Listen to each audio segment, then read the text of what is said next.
There are those who answer the call of greatness. A moment frozen in time, a green bottle, its contents unknown. My name is Gil Ramirez, and I am your humble dungeon master. And with me are an extraordinary cast of friends. I'd like to introduce you to them. And if we could, starting from my immediate right, Omega. Me. Hey, y'all. My name is Omega Jones, also known as the Critical Bard. And I will be playing Norvad, the Hollow One Monk. Hit me. All right. After that, we have Nick. Hello, I'm Nick. Nick the Tiefling. I'm playing Ekris, the Tiefling Paladin of Vengeance. Great, thank you. And Aki. Hi, everybody. I am Aki, and I am playing Loom, your Fire Ganassi arcane trickster rogue. Thank you. Mike, I guess. Hey everyone, I'm Mike, I guess, and I'll be playing Harmond, the Blood Hunter Lycan. And finally, last but not least, we have Kelli. I am Kelli, mostly known as the Opera Geek, and I play Odessa, your resident gunslinger and drinker of things in green bottles. Pew pew. And last, Michael couldn't join us today. He's feeling a little under the weather, but he'll be back next week. So just keep that in mind. He's still part of this whole thing. He's just taking a breather, and which we all welcome that. All right. So we do have a little bit of house cleaning we got to do. We have sponsors. And I'd like to, let's see, who do we start with? Let's go start with Omega, if you don't mind. We'll go down the same way we came through with the introductions, and we'll do our sponsors there. Sounds good to me. Hey, friends, are your pants legendary? I'm going to ask that every week, and if you say no, you're going to change that very soon, because Legendary Pens is here. They are a new dice company with some really cool dice, especially if you look at their Kickstarter that's going on right now for their wine dice. They have dice such as red wine, vino verde, champagne. Yes, I said champagne. Deal with it. And they also have some like bourbon and potentially mead if we hit those levels. They are really, really cool, and you should support them just like I support them. Check out their Kickstarter today and get all the wine dice you need. Clink, clink. Bye. Thank you. Nick. All right. Do you love coffee as much as I do? If the answer is yes or even no, you still should check out Find Familiar. We're proud to partner with them or sponsor this. They have D&D themed specialty coffee. Every bag sold helps fund and support artists, content creators, and other small businesses within the realm of TTRPGs. They've got incredible flavors that are all inspired, such as Thieves' Cant and even Cartographer's Blend, which is created in collaboration with Devin Rue. If you need coffee, Found Familiar is the place for you, and you can use the code GETWILD with an E for a percentage off your purchase. 80% to be exact. Yeah. I need to grab their steaming because I want some caffeine-free coffee. Mm-hmm. I can't Right, see Aki, caffeine. you're up next. Aki is not actually shouting out anyone. Oh, I'm sorry. Aki never claimed anything. Just shout at yourself. You're good. All right. I supported Nick. That's what I did. It was great. There you go. All right, Mike. Hey everyone. Do you like Mage Hand Press? Well, guess what? They're out with even more cool supplements for Dungeons and Dragons, including fantastical felines. It's been a sorry, words are hard. There's 100 of them. Only 100. There are exactly 100 words. And you can find them all in Mage Hand Press's supplements. That's right. They have fantastical felines. It's been a long day of adventuring. You just slayed the Lich. You saved the realms. Got the person that your character is romantically attached to. But you know what you want to do? Hang out with your cat. That's where fantastical felines gets into play, where you can create your own furry friend to curl up around your ankles and wake you up at odd hours of the night. And they're magical. It's great. They also have Dark Matter, a 5e setting in space. with new subclasses, items, and monsters galore. You can find these supplements and more at magehandpress.com. All right, Kelli. Hey, everybody. Did you know that in addition to not being a Christmas movie, Die Hard is also a dice company? I was waiting for it. Yes. I win. Okay. So I'm just gonna make a note here really quickly here. Don't worry about it. Product idea, Nakatomi Dice Tower. Wow. Die Hard, get on that. Okay, so in addition to making some absolutely beautiful metal dice of all kinds, they also partner with many people in the tabletop community like Gabe James Games, Into the Motherlands, Critical Bard, who's that? You hold it up to the camera, as well as making accessories like the scroll, dice scroll by Devin Rue, with art by Devin Rue. Put that over there. And then also magnetic dice trays. And here, even better, you can get a discount if you go in and type Get Wild. That is wild with an E because we are special. And you will be able to unlock a special discount just for being fans of the show. Still not a Christmas movie.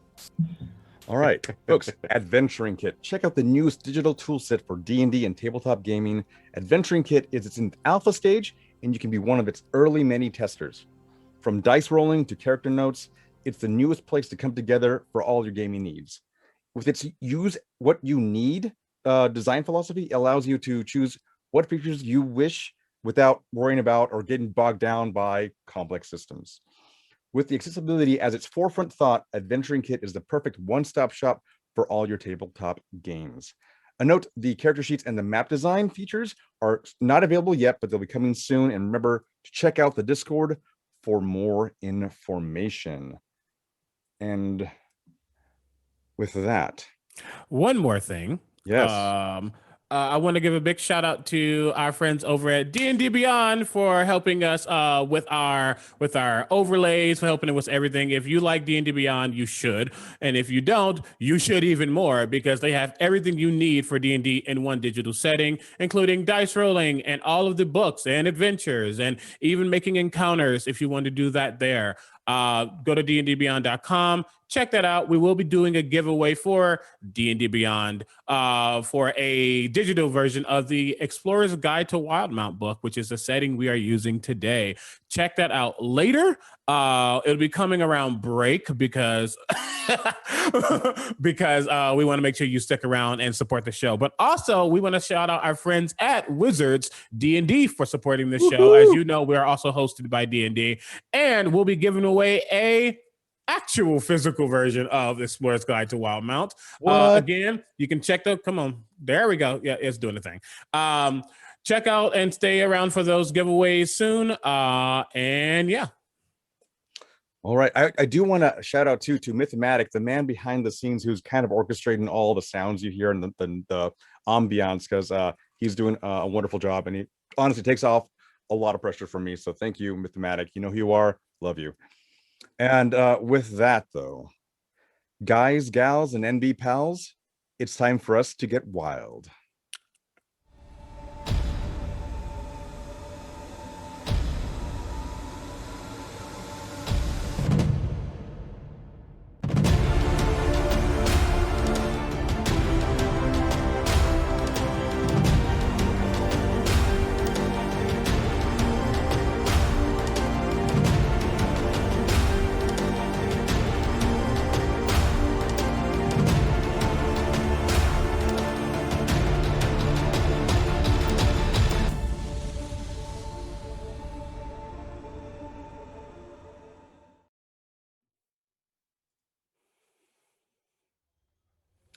All right, welcome back, folks. All right, so where we left off was in the middle of the Meat and Mead, little tavern inside the town of Alfield. The adventurers you see before you had traveled northward on a wagon to escort this wagon carrying much needed provisions to the town of Alfield. They were ambushed by a few, just a little bit, bandits, and they took care of them and dispatched them with ease, making their way north to the city proper. They dropped off their supplies to the Broad Barn, a large barn turned into a general store after they realized that, well, the industry is a little bit easier when you're doing trade versus just being a feed and tack kind of store. Everyone then moved into the meat and mead inn as they wanted a little bit of food and nourishment. They didn't quite get it a whole lot, as there weren't a whole lot of vegetables to go around. There was a current blight being just in the surrounding area, the surrounding farmlands of Alfield. Odessa had gone up to the counter asking the dwarven proprietor named Kroot about a certain bottle that was on the very top shelf. And that is where we left off. Odessa, it is, you are now currently interacting with Kroot himself. He basically, he's now washing a very old mug as he turns around and goes, "Oh, you mean that thing?" Yeah, that thing. Well, I mean, you want to try some? What's in it? Just a beverage, an alcohol. You take shots, you see. Shots. Yes, shots. And there's probably enough there for two. Yeah, sure, I'll take it. Great. Let me call my assistant. No, it's okay. It's okay. And she just reaches up and grabs the bottle. It's fine. I got it. You step over the bar with your long legs. Is that what you're doing? I got it, friend. Well, and I don't know. Did he answer me in Dwarven? Because I was talking to him in Dwarven. He did. He answered you for a moment in Dwarven, but then as soon as he switched over to call his assistant Milos, he kind of switched back to English, or Common. I'm sorry. And he sees you grab the bottle over his bar, and he goes, "Oh, no! Let me give me that." No. Oh, You see, okay. there's not much liquid at the very, very bottom. It sloshes around a little bit. It's corked in the very, very top, and he grabs a small glass, and goes, "Well, that's 17 silver." Oh, okay. You know what? I don't want you to have to do any more dishes. Just hang on to your glass. I mean, I know I hate doing dishes, so you just hang on to your glass. Here you go. And she's gonna hand him a gold piece. Oh, man. And take the bottle. Thank No, you. I'll give you just no. You kind of like take it, but at this point, he realizes that the gold piece is worth more than all that combined, and he doesn't fight you anymore. He yells over at Milos again, "Milos!" And then the rest of you can kind of see Milos just roll his eyes as he's bussing other tables. He says to you, "He's about as useless as a wet fart, that one." And so you take the bottle and... I take the bottle and abscond back to the table. All right, you take the bottle and yep. There is only enough for maybe about 2 shots. So she was just gonna uncork it and say, "Well, the initial aroma emanating from the bottle is that of like a woodsy oak barrel type of smell, and every now and then you'll feel like hints of something, I don't know, something charcoaly." Also, my bad. I should have given 2 gold, not 1. I meant to give him 2 gold. Okay. Gold is 10 silver. So it's 17. Oh, you're right. Yes, Yeah. Thank you. 2 gold. My brain just decided I keep to doing go. the 100 versus 1 thing, but yeah, you're right. It is. All right, fair enough. You give him 2 gold, and he takes it. All right. So she goes and sits back down at the table, and she's kind of she smells the bottle, and she's like, "Did we decide what we're gonna do?" I do not remember. Well, that's okay. That's what we're here for. We're here to help. Does anybody remember? Because I don't. We had a few options, if I recall correctly. One would be to stay here and help the town discover what the source of their blight is, and the other would be to continue on and perhaps figure out more about this dragon problem. They also mentioned something about gnolls in the area. I Right. really do want to see a gnoll. Well, I'm sure it'll be no problem to find one. I will not dignify that with a response. I do not understand the meaning of your sentence. He's making dad jokes. I still do not understand the meaning of your sentence. Like it sounds like it'll be no problem if I use the word gnoll because it rhymes with no.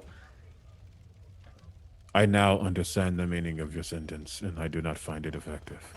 Well, this is the thing. It is always funnier when you explain the joke, right? I've always found this to be the case. In Either any way. case. It Yeah, is very- yeah. While she's listening to this, Odessa is, she's finished smelling it and she's just gonna upend the bottle. Okay. Roll a Constitution saving throw for me. Oh boy. I called it. of First course. roll of the night. Now you are now in combat with a bottle of alcohol. 15. What is it? It's a mimic. 15. 15. Okay. It doesn't affect you like it probably would have any other normal person. It is a smoky oak barrel flavor initially, and you kind of quaff it down a little bit. You're like, very strong. And then almost immediately, it's got a very herbal and charcoal medicinal flavor to it, like a burn. And it's just, I mean, it doesn't go down smooth, that's for sure, but it is a drink. Well, that happened. So what are we gonna do? I think we should stick around here. I don't like seeing people as sad as these people are. I certainly do not think that we are yet equipped to properly take on a dragon. I believe the Knolls will be a good starting place if we need to do something for this town. Perhaps the two are connected, the blight and the nose. Potentially. It also seems like one of these is a little more pressing. The dragon may still be around. We don't have as immediate of a lead. Then Plus, it would probably be profitable for us. I don't think they have that much money. I do not believe we should do it for monetary gain. I mean, do we really need it? They just paid us, and I'm, maybe they would just let us stay someplace for free. Maybe if we helped them out, and I mean that seems like a fair trade. There are many different forms of profit. The ability to stay somewhere for free being one of them. Yeah, because you don't want to, stay outside because you can die from exposure. So you definitely want to get actual payment. When you say the word you can die, Norvad looks at you but says nothing. Yes, Norvad? I was just watching. Okay. So do we want to start with the gnolls? I believe that sounds like the general consensus. It's a very good place to start. Perhaps we should talk to the Crown's Guard. They would know more about what's happening here, I believe. I mean, I guess if they like the constabulary. Essentially, yes. Yeah, let's swing by, visit the town Crown's Guard. All right. As you all finish up, I want you everyone also to write down that your meals were 4 silver each. And yeah, you pick up your belongings. Odessa, you now have another grain bottle. Add that to your inventory, empty. And Gonna be good in a you bar head on fight. out, and the brightness of the day kind of stops your eyes for a moment there as you kind of adjust. And out and about in the main busy street here, there are 2 main streets that bisect this town. And you see various folk wandering around and doing their business. Again, still repairing, in the final stages of repairing various buildings, some less so. And you, as you look over to your left or northern part of the street there, you see various people, two farmers arguing, or not really arguing, but definitely in a heated conversation, probably about the plants that they're holding in their hands, with 3 Crowns Guard, and you can see that they are trying to placate them somewhat. You don't really hear anything going on right now, but there are 3 Crowns Guard to your north.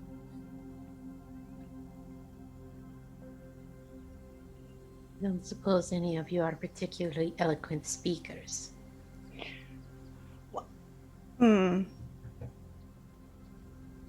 Yeah, people like me are real charmers.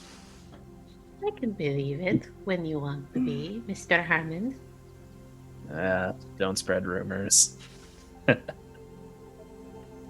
I'm very direct, but other than that, not particularly pleasant to speak to. I think you're pleasant just fine. Don't sell yourself short. Thank you, Odessa. The Crowns Guard might appreciate directness. I mean, they could. They might be like that no nonsense kind of thing. Plus, you look all, fancy and important with all the armor. Authoritative. Authoritative. That's a good word. If you wish. Oh no, should we really involve ourselves in their problems? I mean, we kind of already have. Yeah, that's fair. Come on, it's an adventure. We did say we would at least ask about it. I will place a hand upon Ekris' shoulder. I said, do not fear.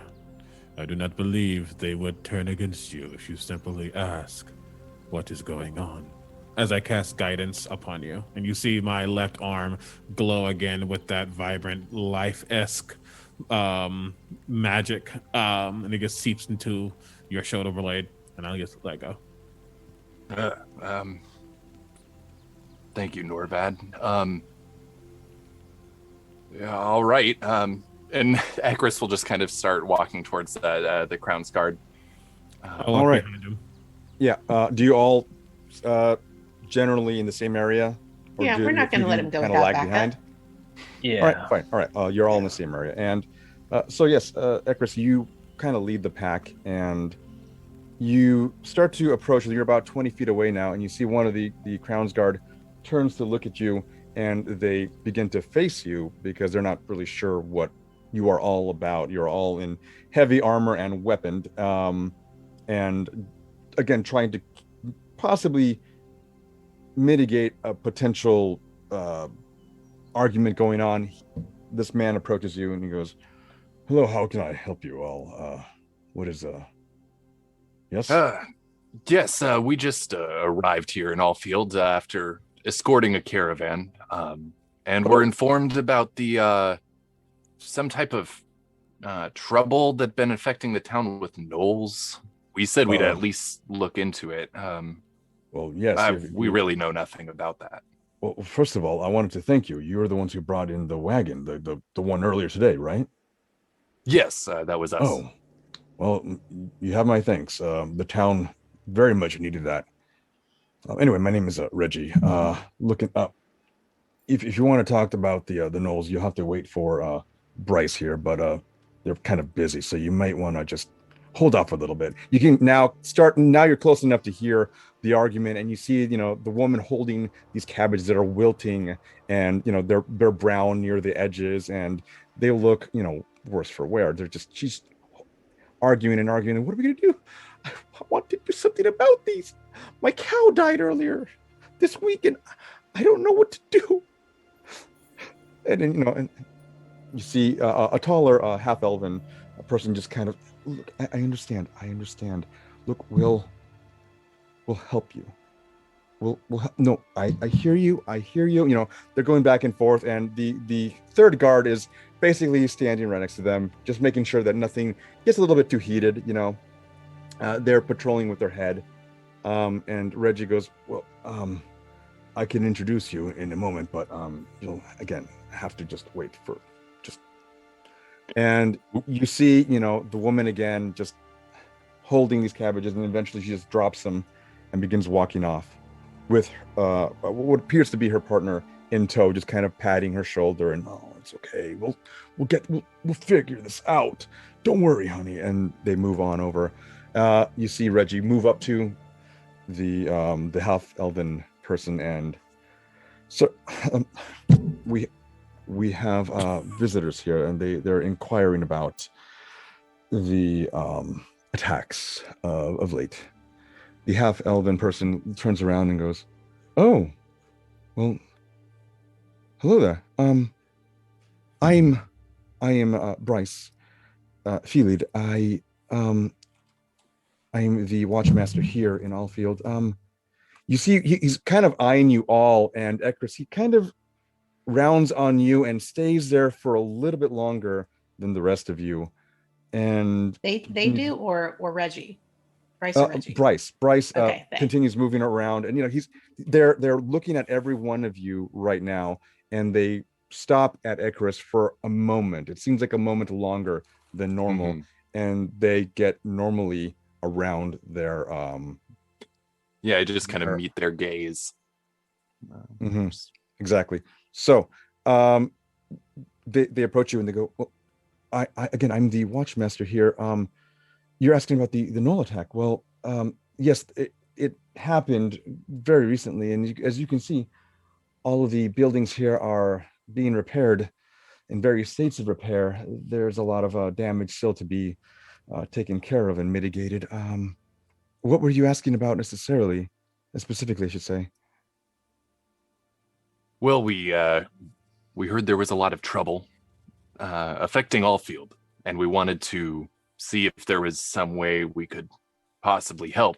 Again, we've heard very little about what's happening here, but we've arrived. We're quite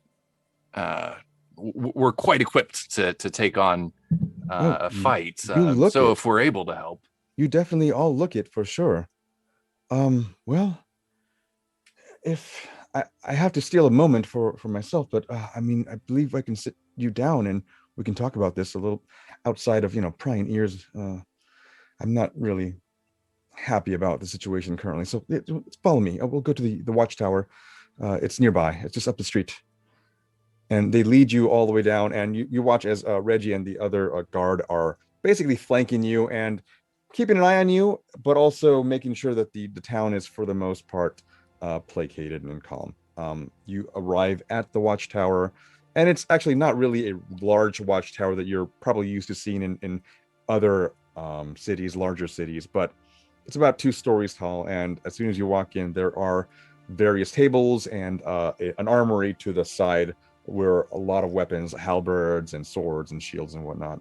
You can see a lot of the emblazoned shields on the walls with the Crown's Guard logo on it, a deep red with a castle and a bird. And they sit you down and go, please have a seat. Do you want some water or anything? We can get you anything to drink here. I'm fine. We just came from the tavern. Okay. They pour themselves a little glass of water and begin to. All right. Well, you see, yes, the Knolls. Right. Well, there's not much going on now, but we feel that we may have stirred the nest, as it were, and we're just hoping that nothing gets too. Well, we're in a bit of a mess here. The blight is what's taking our attention right now. All the crops are dying, and tell us a little bit more about that. The blight? Well, it seems to have started in the north, and it's traveling. What appeared to my guard's eyes and myself that it traveled down southward, and it feels like all of our fields now are taken over by this blight. Nothing's really surviving. No single crop is safe from this.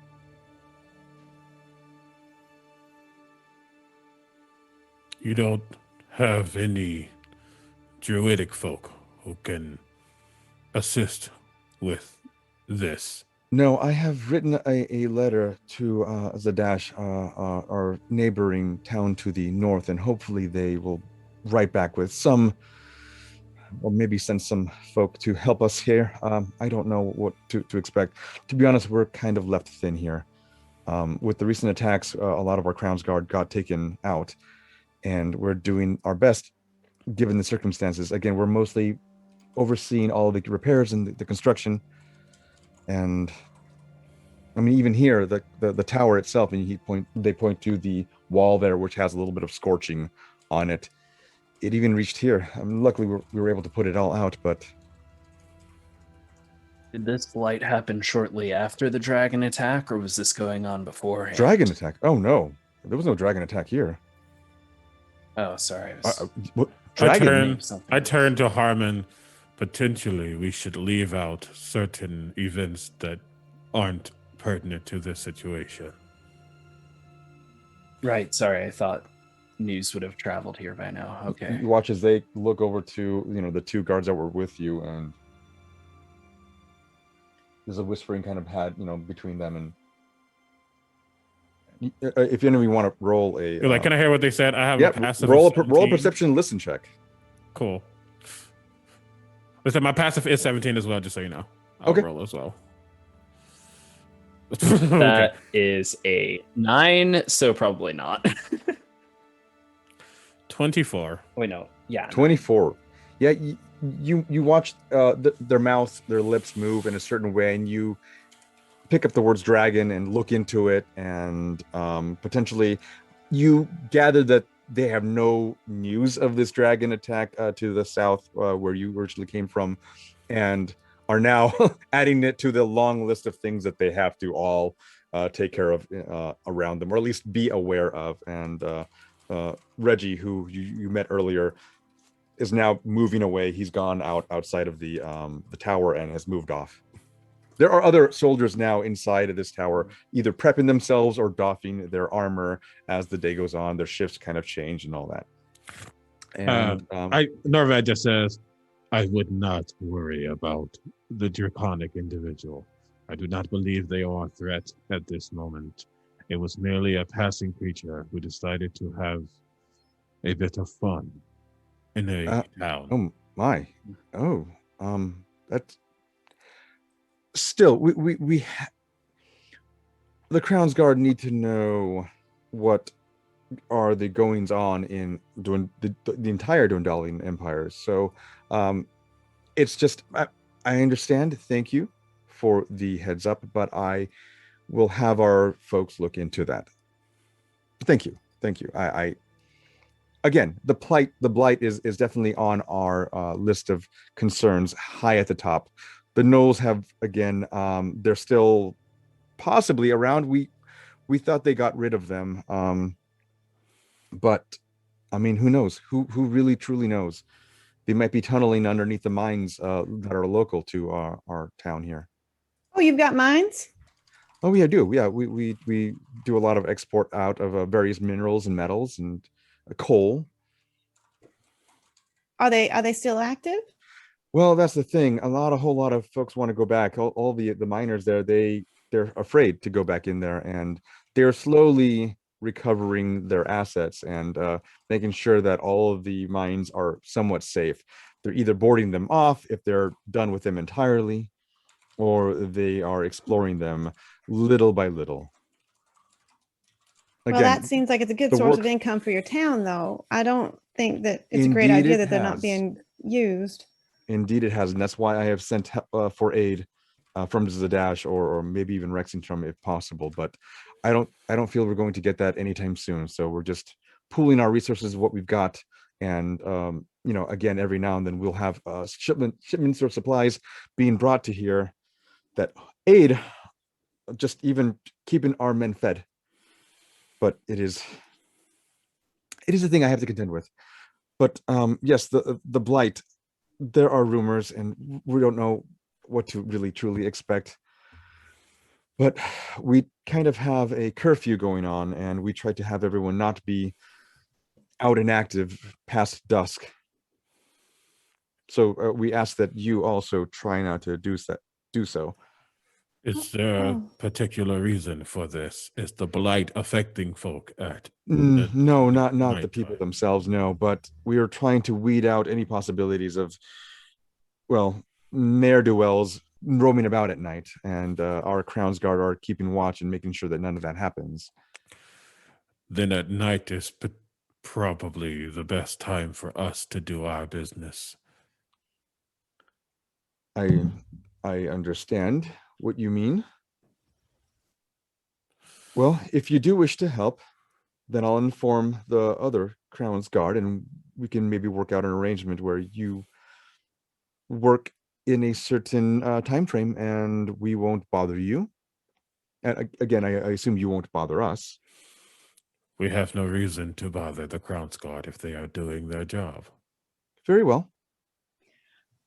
Odessa would like to, while she is, being moderately distracted self that she is, would like to kind of sweep her gaze over the weapons that are laid out and see if they are in disrepair, how they look.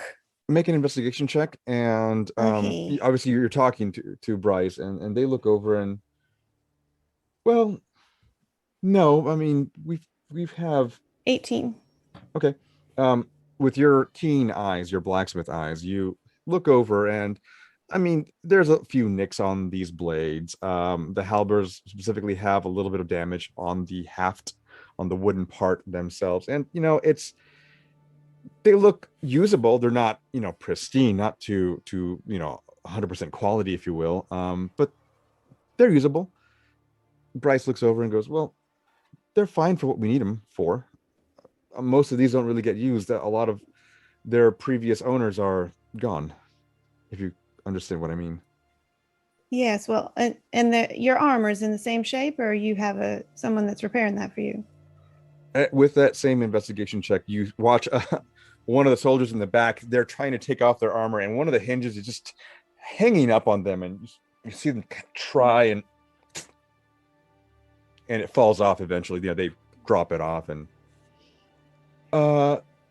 we're fine. No, we have a armor smith on hand for this specific reason. Thank you, though. We don't need. Where's the armor smith? Oh, it's just up the street. Just so I can talk shop. That's all. Are you an armor smith? Well, I'm a blacksmith. I just like looking at new things. Oh, okay. Well, I can introduce you to him. Sure. Great. Okay. Well, are we done here though? And I think so. One Okay. last thing. Where is this? You mentioned the cave or wherever the gnolls are coming from. Right. We should know so we can investigate that ourselves. all right. And Bryce will pull up a small little parchment, and they bring out another map of sorts, and they begin to just kind of jot down a few little notes and whatnot, and a basic trajectory from where to get to the mine shafts from the city. And they hand it to you, Norvad. And they roll back the other map that they had and put it into a tube and drop it down on the table.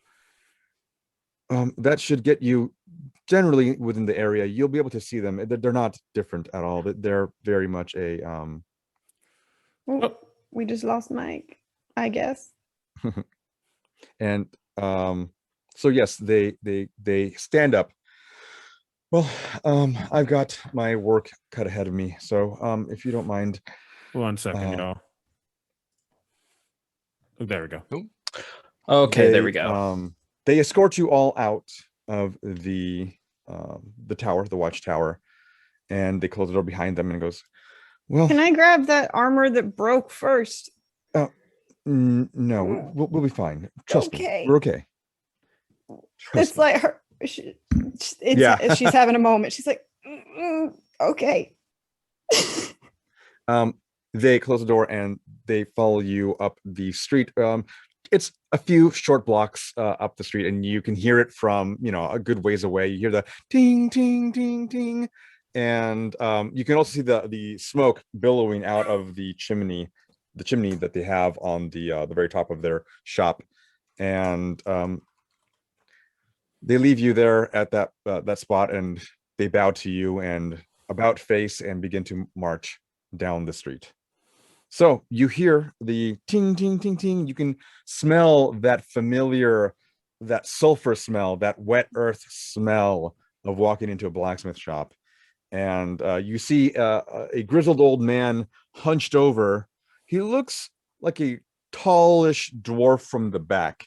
You can see his grizzled beard on the outside, even though he's facing away from you. You can see the white plume of his beard kind of peeking out from his cheeks. And you every now and then you watch him pull a piece of metal and begin to start working on it. Mm-hmm. And in the middle of a production of some kind, they look kind of busy.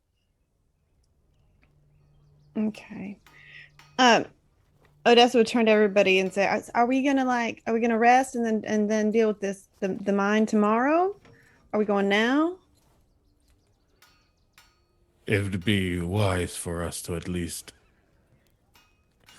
recollect ourselves after our encounter with the bandits. Yeah, probably a good idea. Yeah, we should all probably rest up a little bit. I think that place, didn't that place have rooms? DM? I don't remember actually. The meat and meat didn't really have rooms. I believe at some point near the Broad Barn, you were told of a Candle Glow Inn that seems to be more suited for that kind of task. Okay. And they mentioned there was the center of town. Okay. Right smack in the center. Okay. Because we're at the blacksmith right now, correct? Correct. Yeah. So cool. At this juncture, you are on the northern end of town, and so back where the meat and mead was nearish towards the center, you'd have to travel like maybe 3 blocks further south to hit the crossroads specifically. One of the roads runs northwest and southeast. The other is east and west. I need to, sorry. I'm about to say something out loud that y'all didn't need to hear. Anywho, come on. There we go. I'll just say, if you wish to speak to this blacksmith, I do not believe we all need to be here for this conversation. I do not mind attaining the rooms so we can all go to sleep. I mean, that's great. And she digs out a couple gold coins and hands them over to Norvad. That's great. I'm just going to talk to him for a bit. That sounds good. I look at the others.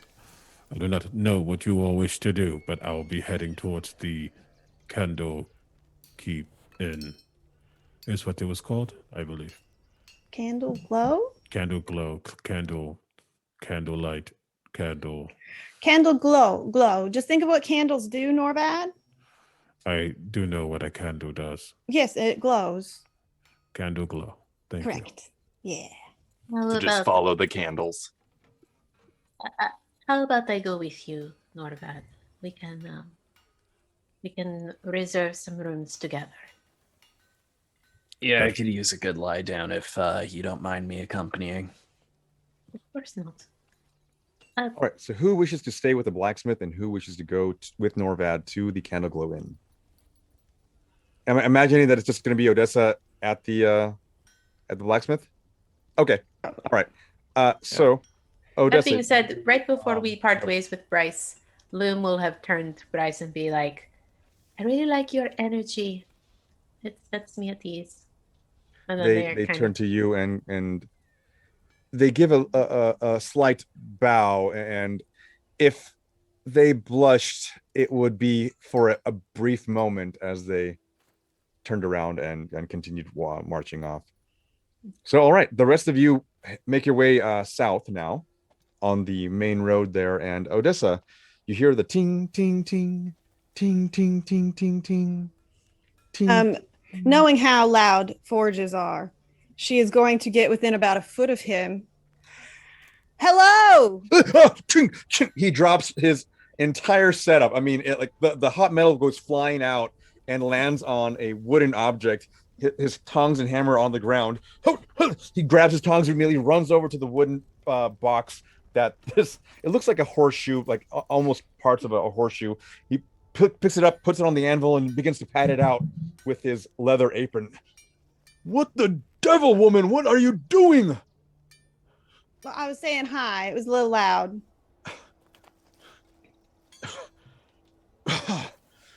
He sits down on the anvil. That's okay. Do you need I'm me gonna to go need a get you some moment. water or Just something? a moment. Was he in the middle of? He was in the middle of working on something, right? Yeah. So which he sat down on the anvil. He just put the hot item on the anvil. So hold on. Natural one. He sits there for a moment and goes, no.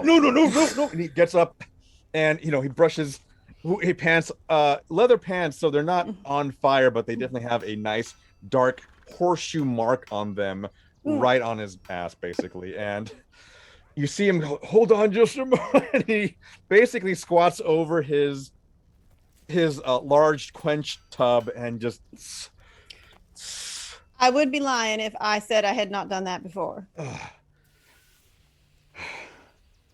Don't ever sneak up on anyone. My God, you're tall. That's why I don't usually sneak up on people. It's easy to see me coming. Anywho, I'm Odessa. What's your name? Going to sting for. I'm not going to be able to sleep at night. Is the horseshoe still hot? It's on the ground now, and it's at this point it looks not hot, but you know better. Does it look finished? Because if it No. doesn't look finished, she's going to pick it up with the tongs and start working on it while he's sitting in his No, quenching tub. Don't do that. Don't do that. No. Please put that down. I'm on a commission. Please. I'm almost done with it. Don't. Okay. You are very forward. Oh. What is your name? I told you my name. I didn't hear it. It's Odessa. All right, Odessa. I know what I'm doing. I wasn't going to hurt it. Anyway. I'm Jort. You're short? Jort. Oh, My okay. name, Yes. Jort. Oh, He Jort. points to the sign outside the shop, and you see, Jort's blacksmith and smithy. Well, hello. I really just was, I just got into town and I thought, well, partly professional courtesy, I always go say hi to the blacksmith, Professional courtesy, you say? Well, besides the whole scaring you thing, I didn't mean to do that. I have a bell, and he points over to the bell near the barn door. There are large barn doors that are fully wide open, and there is a little bell with a string at the end of it that says, "Pull me when busy." Yeah, I didn't look that far down. I just, well, I don't think you're going to accept it now, but I was coming by to see if you need any help with the Oh no, armor. I definitely do not need help from you. Are we done here? Did you want anything? Or just to say hi? I mean, I wanted to help, but I understand. Can you just tell me before I leave, what kind of damage you've been seeing on the Crown's Guard armor that might have come into contact with those gnolls? Normal damage that you'd find? I mean, there were claw marks. Suggestions of weaponry, piercing, stabbing, slashing. Oh, if I had to say anything, it'd be more of a slashing motion. Without getting too meta, you see. Metagaming pigeon, where are you? Okay, well, all right, sorry again about and if you I mean, he doesn't know Odessa that much, but she seems to be much smaller. A little, yeah. She's very this is obviously something that has happened before, so she has become kind of shrunk in and slouched over on herself to make herself small. Okay. You watch as he begins to kind of rise up a little, and Now, if you'll excuse me, I need to find some ointment. Okay. He waits for you to eventually leave, and you watch the barn, or there's the sliding doors close. You hear some kind of mechanism behind it, and on his way towards the door, though, he's doing the extreme cowboy walk, just to avoid any kind of damage there. All right, so she goes and she's gonna, perambulate down to where everybody else has gone. All right. At a slower pace than normal. All right. At this point, Norvad, you arrive at the Candle Glow Inn. It's there are a lot of repairs being done in this general area here. You can see across the way there's a butcher house that is almost complete with its repairs. The Candle Glow Inn itself had what looks like a good portion of it burned down, but you watch as these boards being hammered up, and all of you can see this now. The scorch marks are somewhat scrubbed up, but you can see like the silhouette of where they were. The brushed away stucco showing up a little bit brighter than the general wear and tear of years of grime and soot from people walking up and down these streets. You do smell that there are there seems to be a bakery nearby, and the smell of breads are permeating throughout this area. The Candle Glow Inn, again, patrons are walking in and out of it, so it doesn't seem like there's just workers working on it, but a little bit more action than probably would happen under a repairing inn. Do you smell that? I love that smell. I do not smell anything, but I'm sure it smells. Charred wood. No, the smell of bread. Oh. The sign that the town is alive. And Ekris, you definitely smell charred wood as you get closer to this establishment. The various beams that haven't been repaired yet, that seem to still have some kind of structural ability to it, have not been taken care of. There is damage on there, but yes, as you pass through the threshold, you immediately smell that campfire smell. That smell is not bad, but not as pleasant. You could tell that Norvad is attempting to figure out what they are smelling, but if you have good insight, it's not appearing on his face. But he just continues to walk towards the end. All right.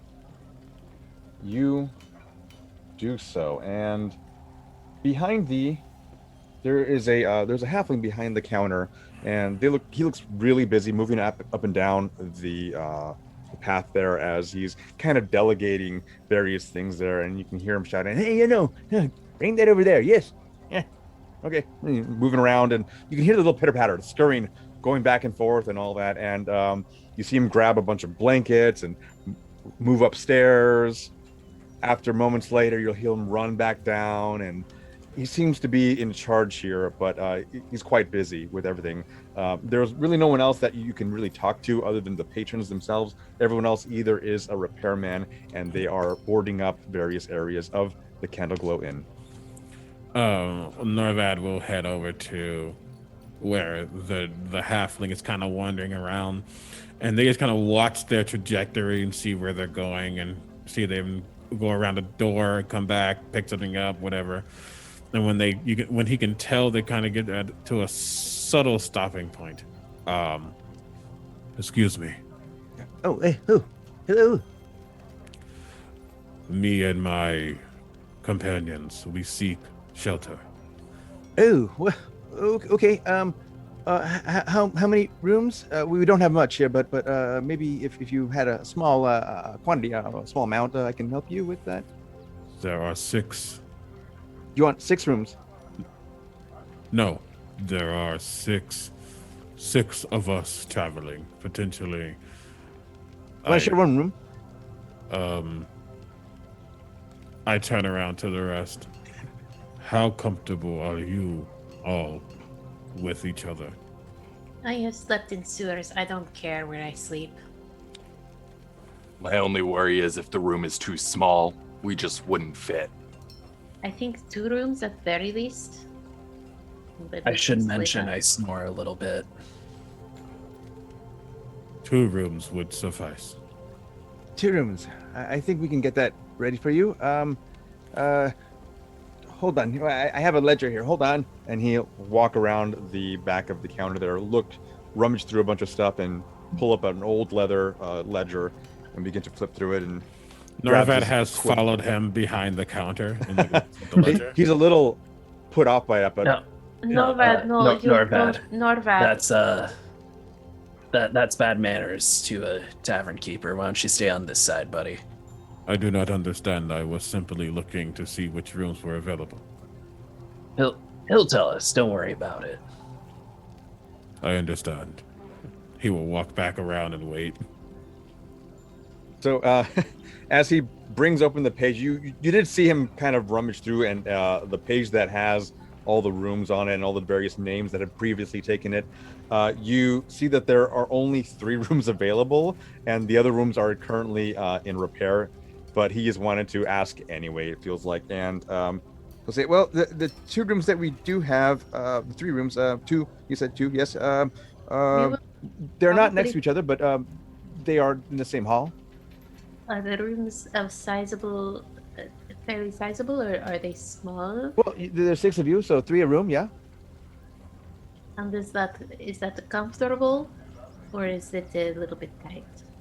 There are 2 beds per room, but we can move a bed if you wish.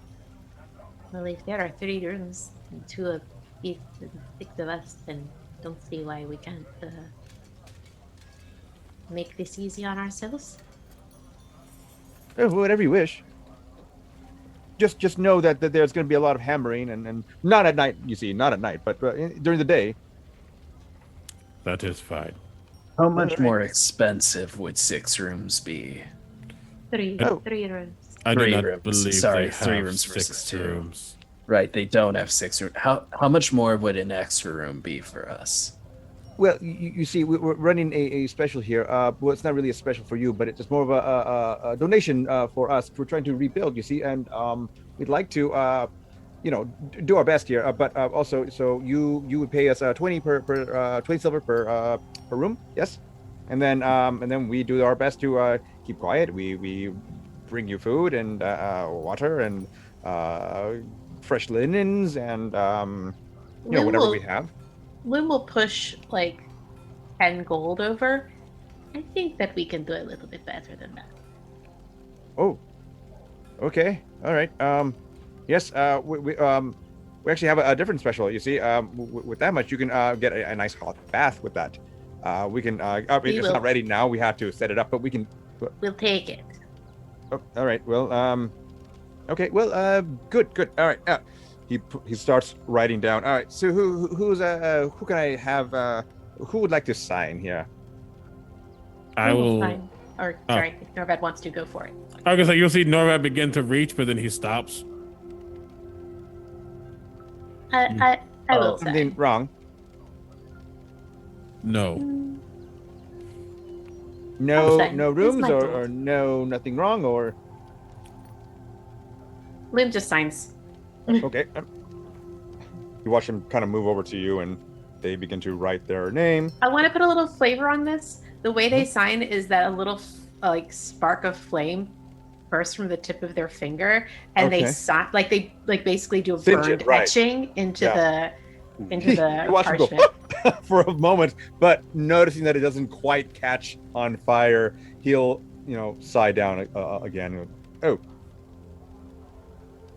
He studies the page for a good maybe 30 seconds. Yeah, yes. Advice. Yeah. Yes. Okay.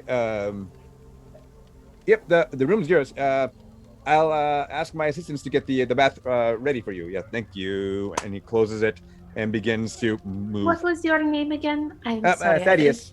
Thaddeus. It is very nice to. Oh yes, pleasure to meet you all as well. Inn.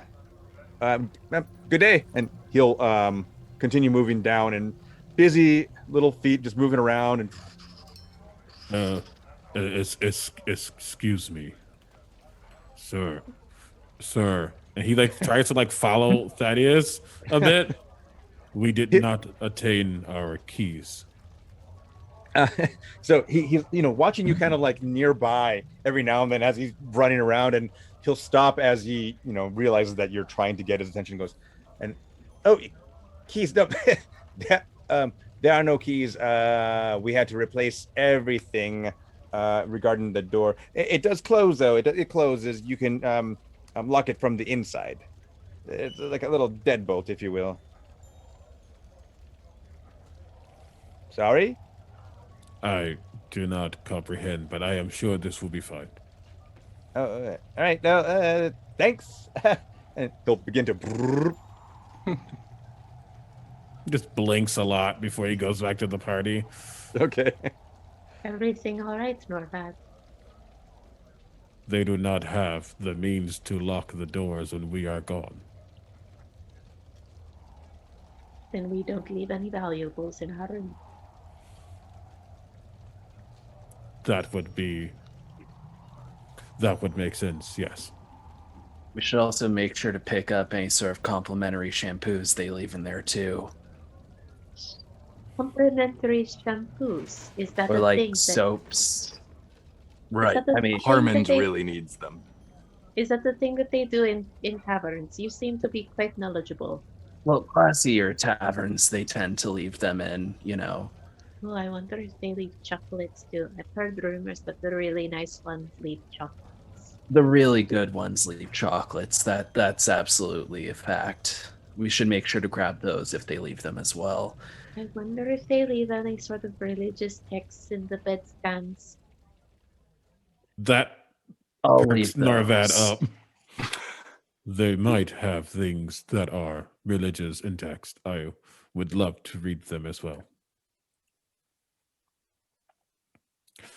Perhaps we should get the rooms or look for our last companion. Right. I also want to make sure if they have any sort of room service options. Let's find Odessa first, though. The thing that excites me most is hot bath.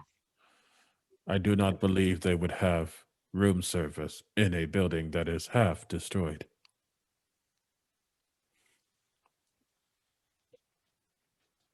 I could be wrong, though.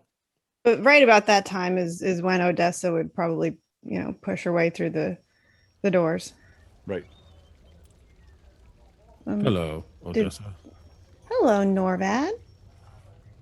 How was your meeting with the blacksmith? I am sure it was quite well.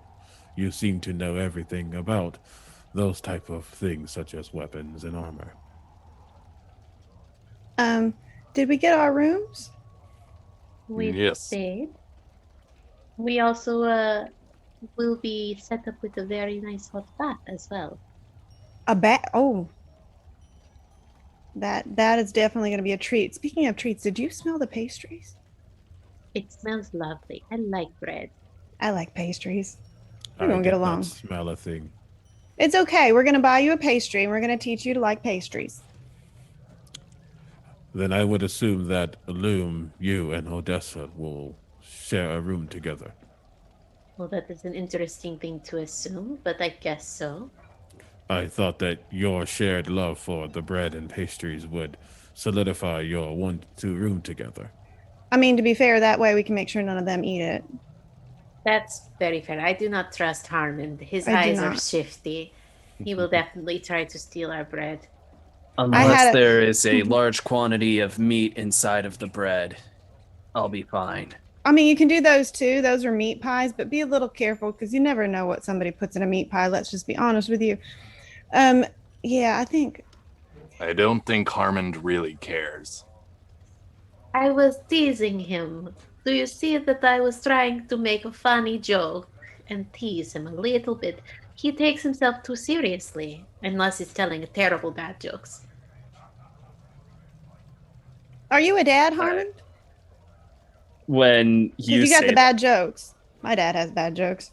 when you say that, he just kind of gets like falls a little flat.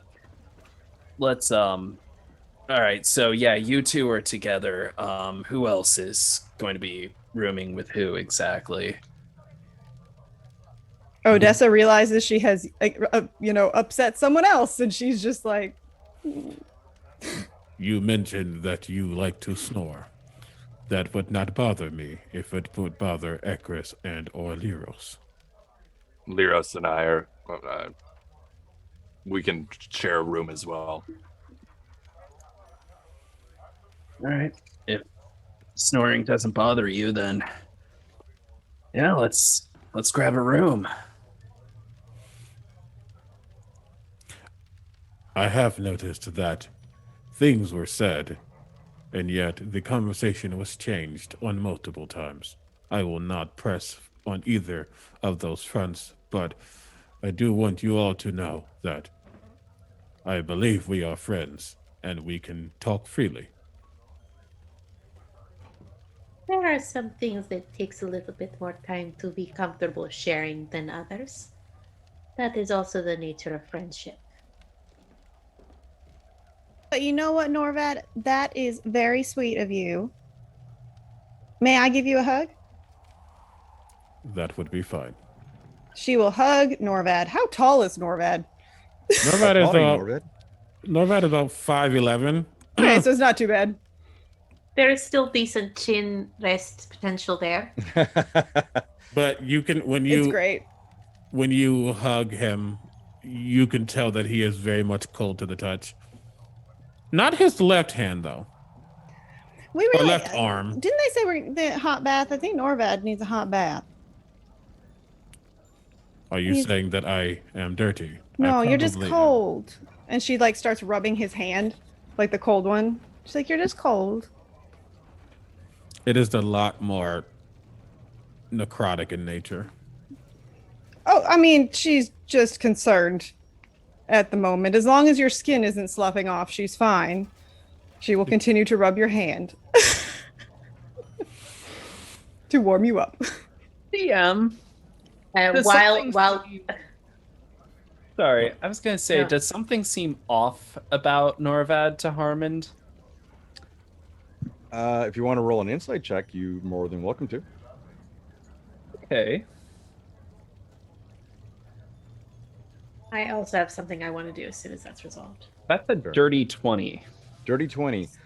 Well, Norvad, you can roll a deception check if you want to hide that, or you can reveal as much as you want to in this situation. He physically he's never hidden anything about himself. Well, that's not true. Again, his skin is it's brown but pale. The left arm from his shoulder blade down is a little more healthy. You kind of see his original skin tone. And the right arm is definitely a lot deader, almost blackened and dark gray with like spots and things on it, as if it's definitely not alive. But past that, he just seems like an interesting individual, probably. Okay. So there you go. Interesting. You watch as another worker comes over to all of you and says, the bath is being prepared. Who Yeah, and amongst this you is would... this is where I want to have done my thing.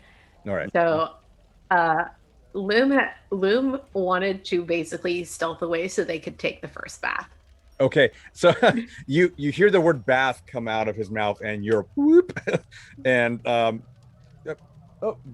very well. I'll be a moment then, and follows you back into the back room there, and it's kind of a really nice little bougie area. You know, you have the large tub, and there seems to be a fire underneath it, but it's a very, very low simmer, and beside it are a bunch of towels on the on a lower like a dais, a raised dais. There is a pedestal with what looks like rose petals, and possibly like a white milkish substance, probably milk if that's what you're if that's what you wish to choose. There also seems to be a selected amount of salts if you want to use them. And he will turn to you and goes, you can take as long as you'd like. The door locks from the inside, so you won't have any disturbances. And the windows up on the top, they open up slightly, and they can allow a fresh breeze in if that's what you'd like. Sometimes, people don't really want it to steam up in here, but that's entirely up to you. And he hands you a towel. And Okay, so the moment he leaves, Loom disrobes, and they do not get in the bath.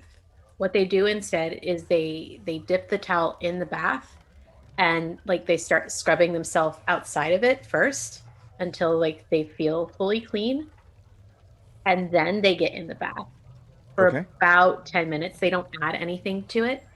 And there's the distinct sense, if there was anybody in the room, that they don't necessarily feel uncomfortable with the concept of relaxation, but they kind of sit there and soak for 10 minutes, and they kind of squirm kind of uncomfortably, and then they get out and kind of look at the bath and dry off and put on at least some of their thinner garments. They don't fully armor up again, and then they come out kind of with their stuff in their hands and do.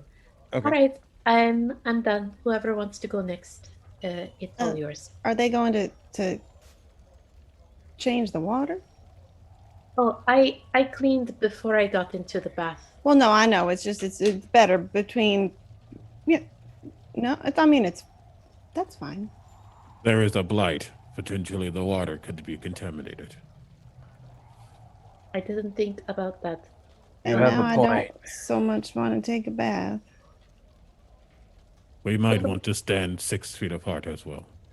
Once again, at least you already have a mask on. Do I have to go get a mask? I'm just saying that the water should still be clean if there's anyone who doesn't mind having taken a bath before me or after me. I don't think they mind changing the water, but sorry, I'm just not actually used to. I'm going to go to my room now. And they kind of push past everybody and sort of head up to their room. If Odessa could just be banging her head against the wall at this point, that is about the level of how her night is going now. So yeah, she's just offending everybody. I'm gonna go buy her a donut. I'm gonna go buy them a donut. And she walks out and goes to find the bakery, which she will definitely find with her nose, because I know Kelli can. I turn towards. Oh, go ahead. Yeah, go ahead. Good. I guess I turn towards the rest of the group and I say, I do not mind taking the second bath. It will clear my thoughts. And I will head out towards wherever the bath is.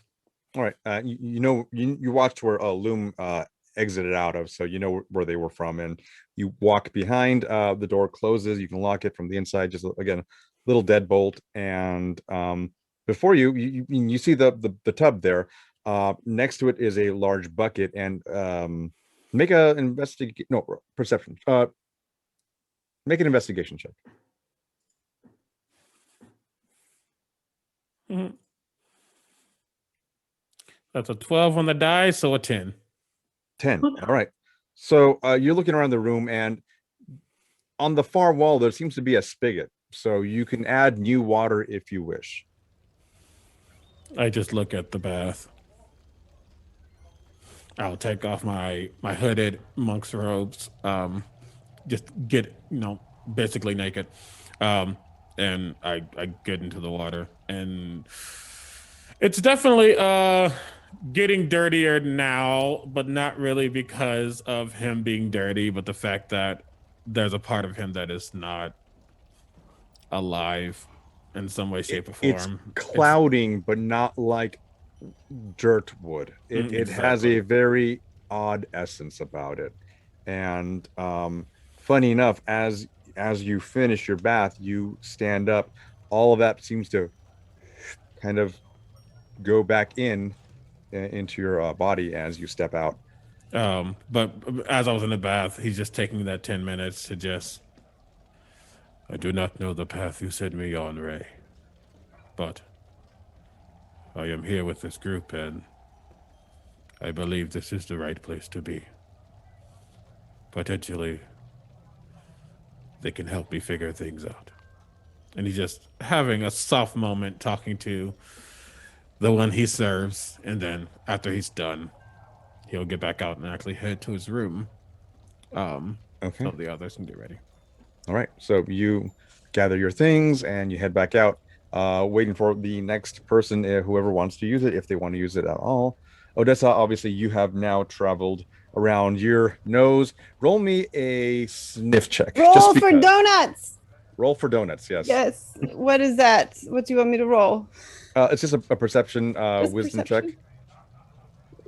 Perception. A sniff check. Perception. Yeah, that's a 23.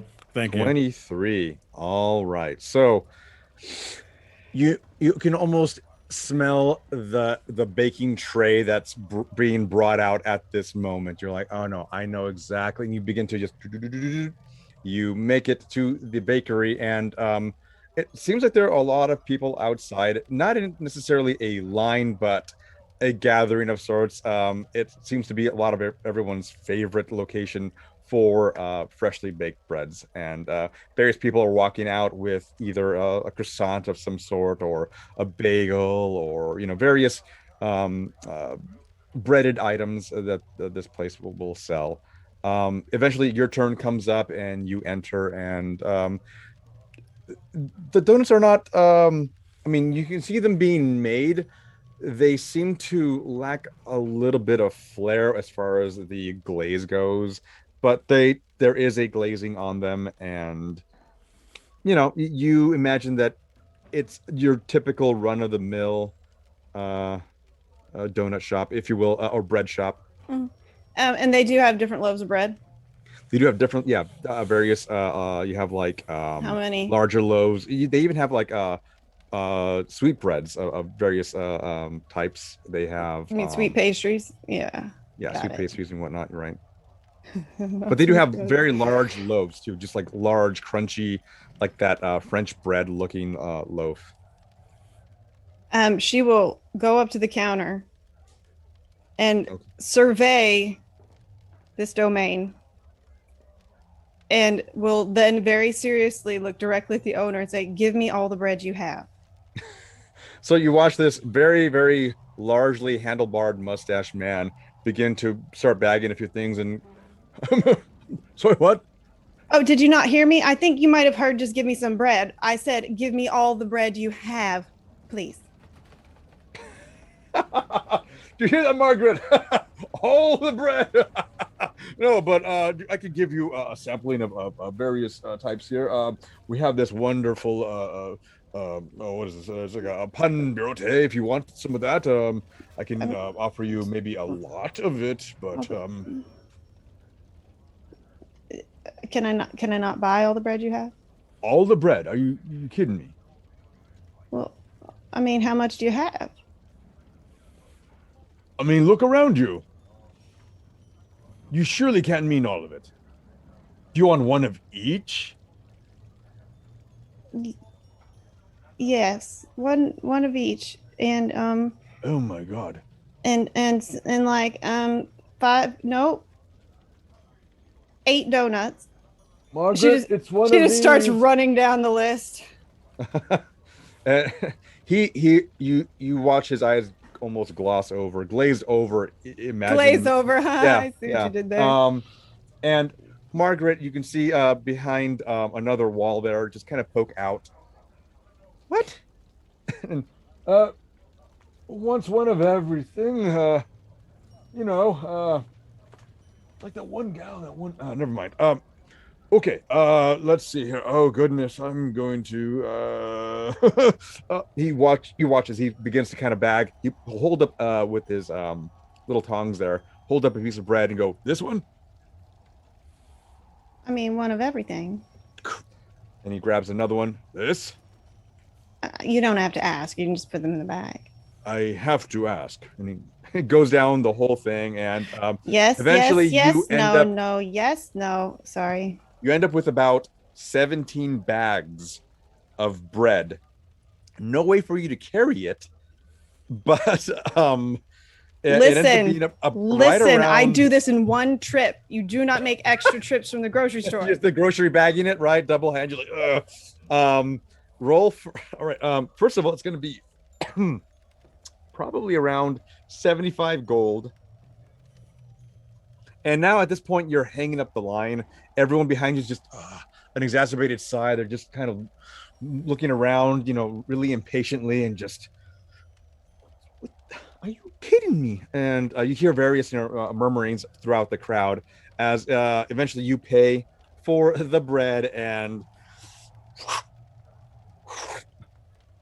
I'm not even gonna have you roll for this. I would normally, but I feel like the image alone is good enough. You walk out the door, you have to How much was it all? sidestep it, and then you make your way out. And again, you hear everyone around you going, "Oh my, you've got to be kidding me!" Just various murmuring again as they all head on out and make your way back to the Candle Glow Inn with about. By the time she leaves this town, Odessa's only going to be 5 feet tall, I swear. You have about, I want to say 125 pastries. Okay. Breakfast. Also second breakfast. Yeah, you walk into the Candle Inn, again, sidestepping the main threshold because you can't fit, straight away. So yeah. Mm-hmm. At this point, Ekris is leaving the chamber where you get bathed, and everyone seems to be kind of refreshed at this point. Harmond, are you going to partake in that bath or not? Sorry, I'm just laughing at the fact that this town is blighted and we just bought all of their bread. Not all of it, just one of each. And a good amount of it. There was lots of bread that were only, the one-off. So they made it just that special, that morning, and now it's gone. And their shelves are looking bare. And again, the exacerbated townsfolk are just going like, they're just in awe of you now, basically legally ransacking their entire storefront. All right. Harmond, again, are you going to have a bath or not? I guess it's that time of the month. Let's hop in a bathtub. All right, can't get away with rubbing lavender underneath my armpits anymore. Let's do this. Oh God, no. Funny enough, they do actually have lavender there that is in like not powdered form, but somewhat ground down, and you can sprinkle that in the bath water if you wish. My bath's straightforward like myself, but I enjoy the option there. I'll hop in the bath and just... There are options. There are lots of options there. Gonna have basic bar soap, and that bathtub is going to be just... It's like soup by the time I get out. It is bad. Wait, actually, is there anybody else that wants to go after me? I feel like I should. This is why you scrub off first before you get in bath. Yeah, wait. You do. Odessa, you haven't had your bath yet. Everyone else has up to this point. No, I'm not. Oh, Harmond. It's Harmond's okay. gonna wait. No. Go ahead. It's fine. She knew what she was doing. She was forfeiting bathing privileges for carbs. Harmond for bread as privileges, a character Mm-hmm. would rather wait because he knows that what he's about. Well, in to fairness, outright Odessa at this point would not take a bath in the water that everybody else has taken a bath in. All right. So boys are gross. Well, Harmond already went through Hunter's Bane, which I'm pretty sure is a potion made of everything they found under the sink. So, like, did you go through everything? Did you put everything in there? No. Okay. I don't want to go through Hunter's Bane a second time. Okay. I will state that Odessa is going to drop about half the bags in front of the like little space there. And Yeah, she's there's like, there's tables on the first floor for sure, and where people you assume partake in meals and whatnot, and you drop basically a giant 17 bags full of bread. well, then I pick A up few of them kind of another. spill out because they're Yeah, near I the pick up top. like 6 of them again because I Mhm. feel really bad, and I walk back over and start handing pastries out to the people in line Okay. because everybody made me feel really bad.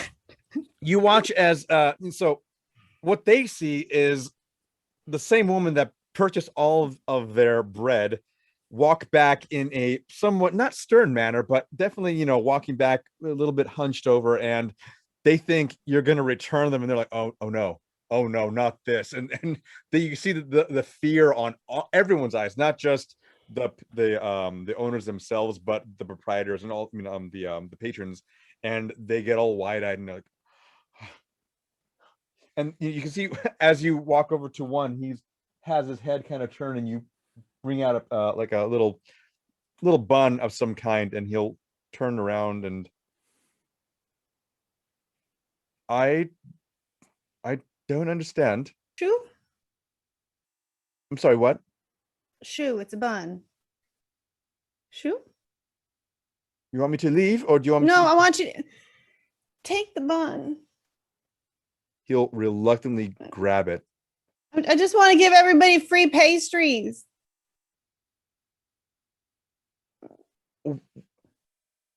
What? And he stops, takes a bite, and resigns himself to one of the benches outside of the shop there, the bakery, and everyone else around you begins to kind of, they have a raised brow in your direction. They're not quite sure what to expect. You know what? I'm gonna put the bags on this table. You guys just kind of take what you want. Okay? And then she turns around and walks back to the hotel. Okay, they slowly begin to peer into the bags, and not one of them does anything for a very long time. You kind of look over your shoulder, and then you see one of them kind of pique their interest and going, oh, that's the one I wanted. And he grabs it from the bag, and oh, this is so good. And you begin to watch everyone begins to now dive in and grab, looking through their the bags there and picking out something that they probably wanted or something close to it now for free. So what do they have to complain, right? And you make your way back, and at this point, one of the inn hands is making their way to the bathtub, or the chamber anyway, and the bathing chamber. And as they open the door, they kind of they eye you a little bit, Harmond, and just kind of shrug and close the door and begin to work it and clean it. So now you have the inn at your disposal. I think this might be a good time to take a break for everyone, and we'll be right back. Norvad, you had a few things to talk about to get. Yes, we're going to see a video from our friends over at Adventuring Kit.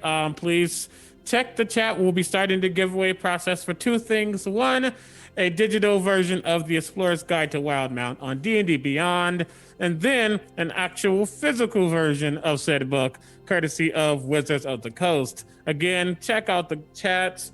We'll have those commands and those hashtags to put in momentarily. Thank you all so much for being here. Thank you to our producer. Okay, stop. Thank you to our producer, Mythmatic, for our technical producer, for helping us in the back, being awesome, being the man behind the curtain. And yeah, we'll be back very, very shortly.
Folks, welcome back.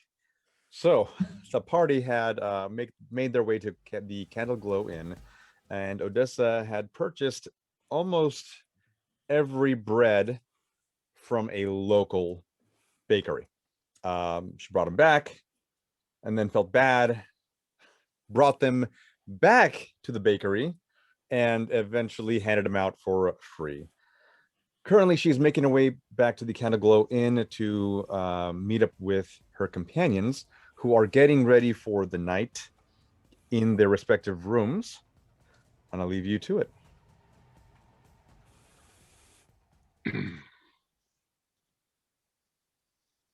Well, Norvad's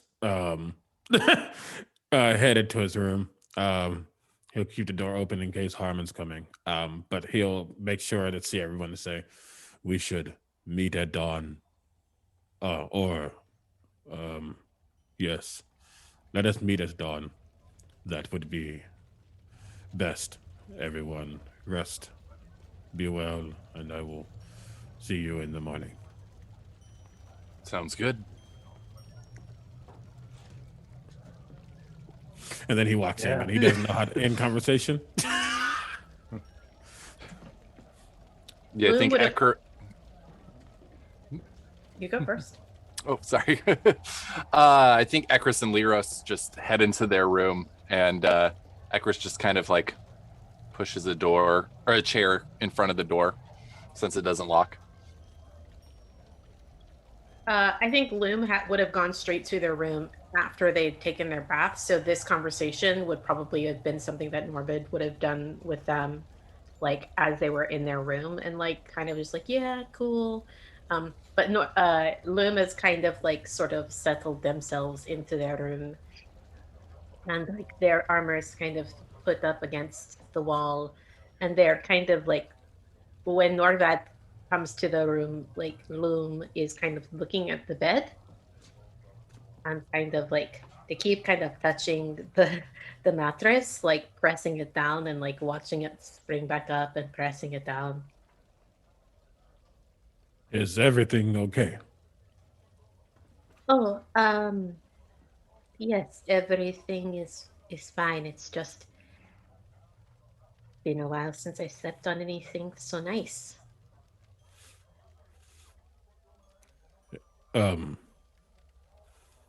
Well, I hope that you have a good nap. It is afternoon, so I misspoke. We can lay down for a while and then come back at nighttime. Right. Norvad. Yes.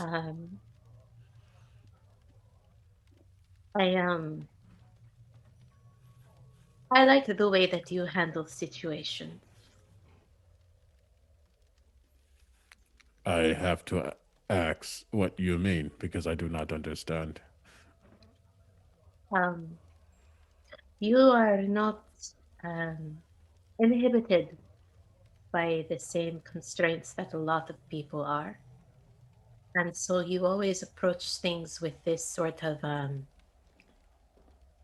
honesty. It's very refreshing. And you never seem to take it too much to heart when you are corrected for having done something that maybe isn't considered by society to be appropriate. But I should let you know that sometimes society is wrong, and there's nothing wrong with telling society to go fuck itself.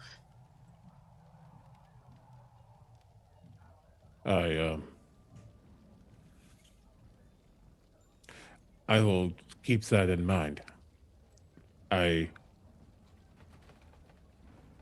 have traveled a lot and learned about the compassion of Ray and what she hopes to instill upon this world. A sense of hope and empathy, I believe is the word. But I also believe that means you must be honest and true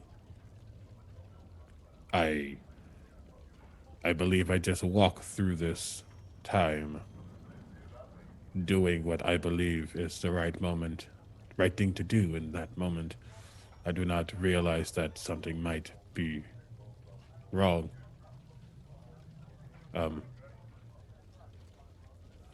If I I think- ever step out of line, I do apologize. Oh, you have yet to do so with me, my friend. Like I said, find your approach refreshing. It reminds me that there is always a different way to perceive a situation.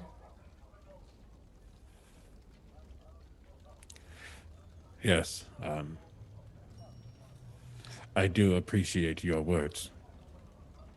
I will keep them in mind as I go forth with this group. I just wanted to let you know that you're doing great, sweetie. Thank you. I do hope you have a good rest. The bed looks comfortable. I hope that it is actually as comfortable as it looks. I've definitely seen my fair share of beds that promised great comfort and in the end brought less than stellar results. Well, if the Everlight will bless this bed for you, I believe it can be so. By the way, you were number 3 in the list of people who have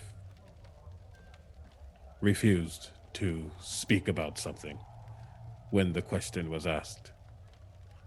It happened only a bit ago.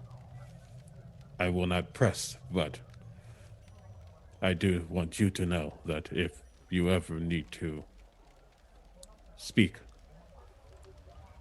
and you believe no one else will listen, I will.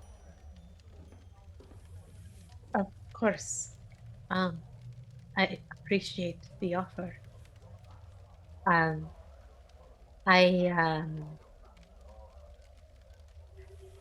It has been some time since I traveled with a group of people, and it is taking some adjustment for me. I'm also really not used to being any place that is so green. I know that is saying something considering that we are currently in an environment that is stricken by blight, but even this comparison to where I came from is pretty lush.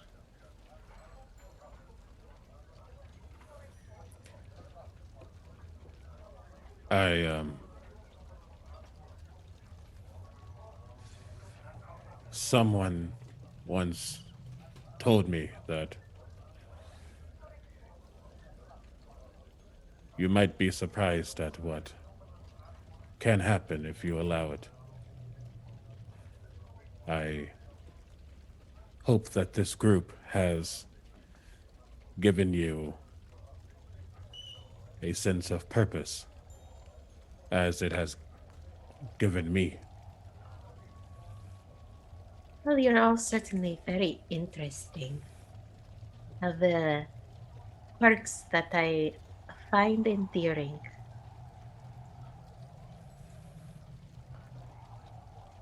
And as far as purpose, right now, I guess my purpose is to see what I can see and experience what I can experience. And let circumstances fall where they may.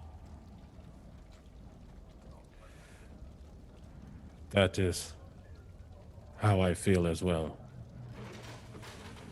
I am here for a reason, and I seek to know what that reason might be. but I will find it soon enough. Can I ask you a favor? Of course. Can you tell me later just how bad Harmond's snoring really is? I would gladly do so. Again, I appreciate you. Have a good night, Loom. Day. Norvad? It is not night. It is only about midday. And yet, we are going to sleep, and so the adage is still appropriate. That is true. And then I will kind of bow my head and walk back to my room with Harmond or wherever. Okay. It is. Harmond, are you situating yourself for rest, or what are you doing right now? Well, the first thing I'm gonna do is I'm gonna try and pick up some extra rations. If they have any like steaks or meats or anything like that by chance at this tavern. Actually, near, not necessarily in the tavern, but there is a butcher just across the way, and you can pick up a few, meats from that. They have dried meats as well, if that's what you wish. Okay. Yeah, I'm gonna pick up food for everybody in the party. I feel like after that, between fighting the bandits and everything, I think we need a bit more than like the broth that we had earlier. So I'm gonna pick up like steaks for everybody. Sure. Are you going to clean out this one? Maybe. All right. Well, I would say, let's see, how much are you looking for here? Are we I don't know, like a good size. I'm not a steak person, so I don't know steak terms. Let's say we're talking 12 ounces each person, right? That sounds great. Sure. All right.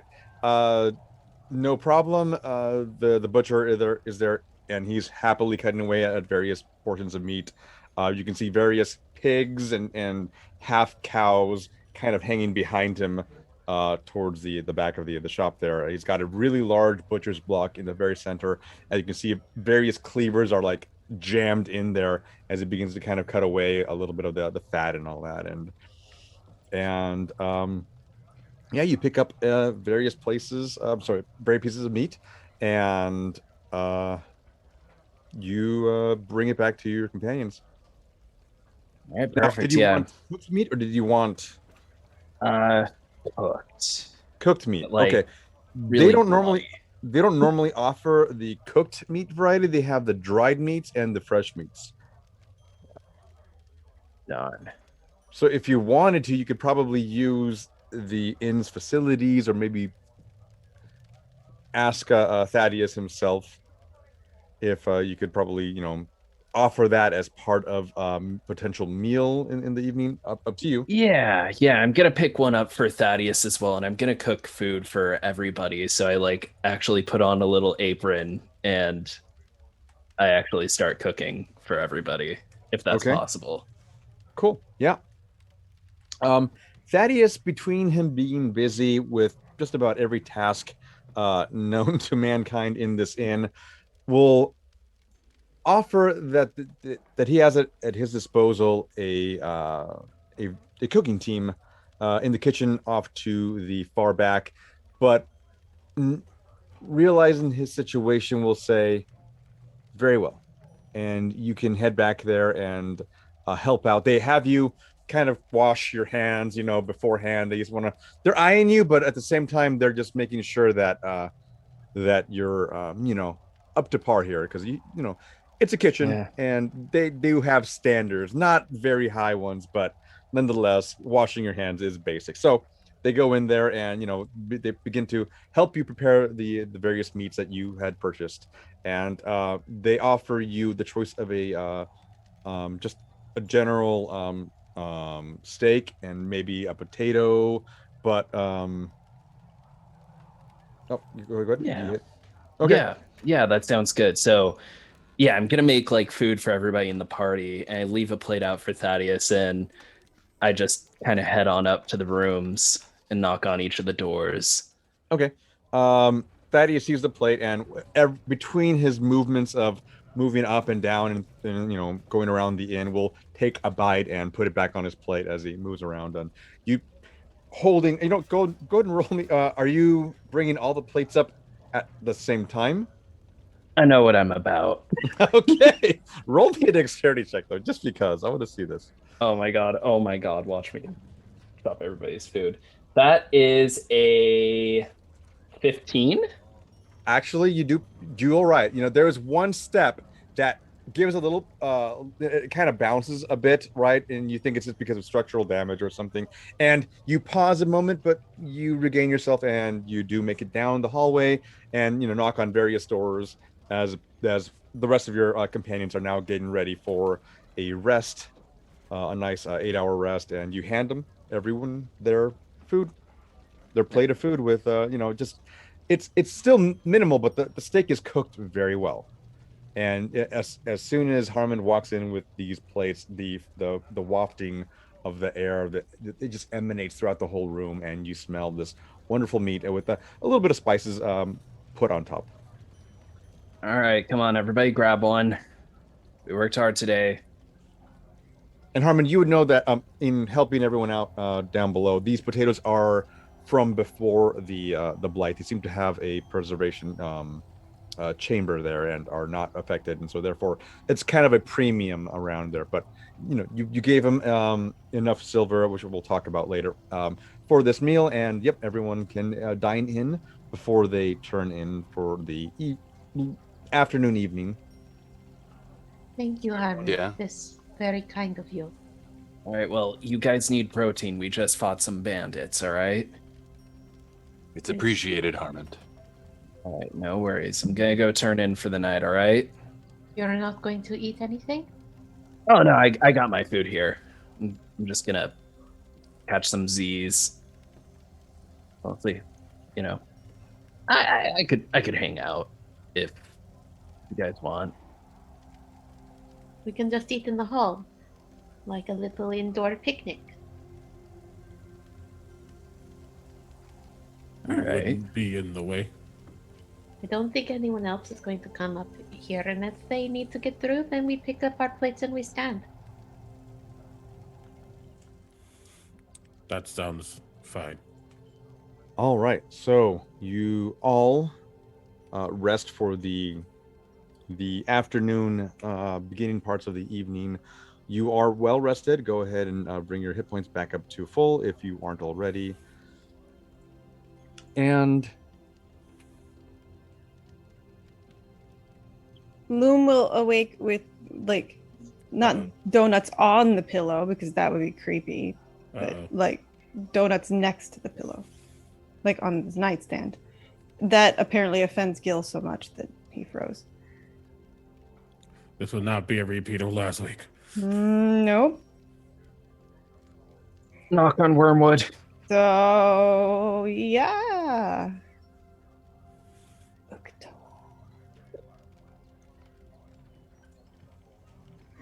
Poor Gil. Right. Some dunamancy at work. While we do this, let me get this giveaway started. Ooh, yeah. Hey, yeah. Ooh. Yeah, that's what I thought. 1 second. He'll probably be back ASAP, y'all.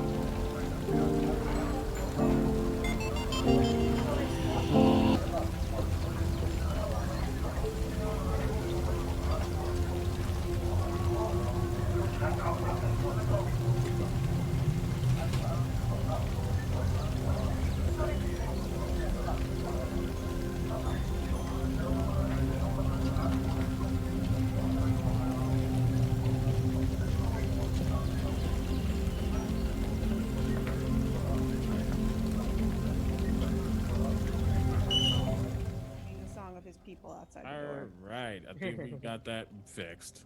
all right. Okay. So sorry. You all, I don't know where I left off, but I'm going to reiterate. You guys have a well rested, not really night, but afternoon, and you wake up, and the night is yours to do as you wish. Now, you have been given the all clear from Bryce themselves. No. harassment. There we as- go. There you go. Sorry, I missed that last part. Oh, I said that the let's see, hold on just a moment here. I realized that there's something for me. Anyway, the Crown's Guard won't harass you, as they mentioned that they were going to be doing their patrols up and down, and they know that you are also investigating the potential blight and are looking forward to maybe anything that you can come up with. Yeah. I think Ekris is probably one of the first ones downstairs, getting ready to head out towards those, toward where the cave is. Norvad didn't sleep. He rested. You don't actually have to sleep during a long rest. Right. Correct. Now, do you do a vigil of some sort? Do you kind of? I kind of just went to the back of the room and meditated, for lack of a better word, just kind of understood going into myself. A calm repose. Yep. Seeing how loud Harmond snores. It was pretty bad. Thought so. You Harmond, you actually would have woken up with like an extra pillow underneath your bed, underneath your head, taking it off of his bed. But he'll be downstairs ready to go. Seeing Ekris, I hope you slept well. Yeah, you look like you didn't sleep that much. In fact, you gave me your pillow. Doing okay there? I am fine. I don't tend to sleep often. Is there anything you need to talk about, or? Not necessarily. Is there something you wish to know? I mean, well, listen, Norvad, if it was something you wanted to talk about, you would have talked about it. And I like pat him on the shoulder and I say, just know that, you know, you're a cool guy, and I'm not one to judge somebody. All right. You see him calculating in his mind what this means. I don't know how to go forward, but I'm so bad with words. I am so sorry. I think I understand what you allude to. I don't hide, if that's what you are asking. Well, yeah, I don't hide much. Or for the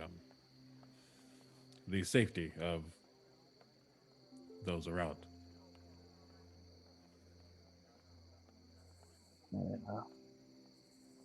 I really know what you mean. And I believe you refer to your ability to become bestial. Yeah, that. It's rough, and I know what it's like to have to worry about that, so I guess what I'm just trying to say is I understand. I am glad we have come to an understanding. I know that you will not do anything to harm someone else.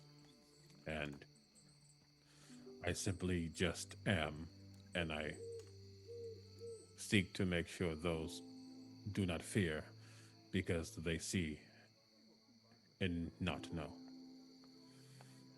Oh no. Oh no.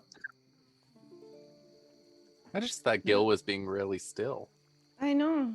I did too for a second. It's like Drox. He's so still. Yeah. Drax? Drox is in Path of Exile. Drax is in Guardians of the Galaxy. Mm-hmm. True.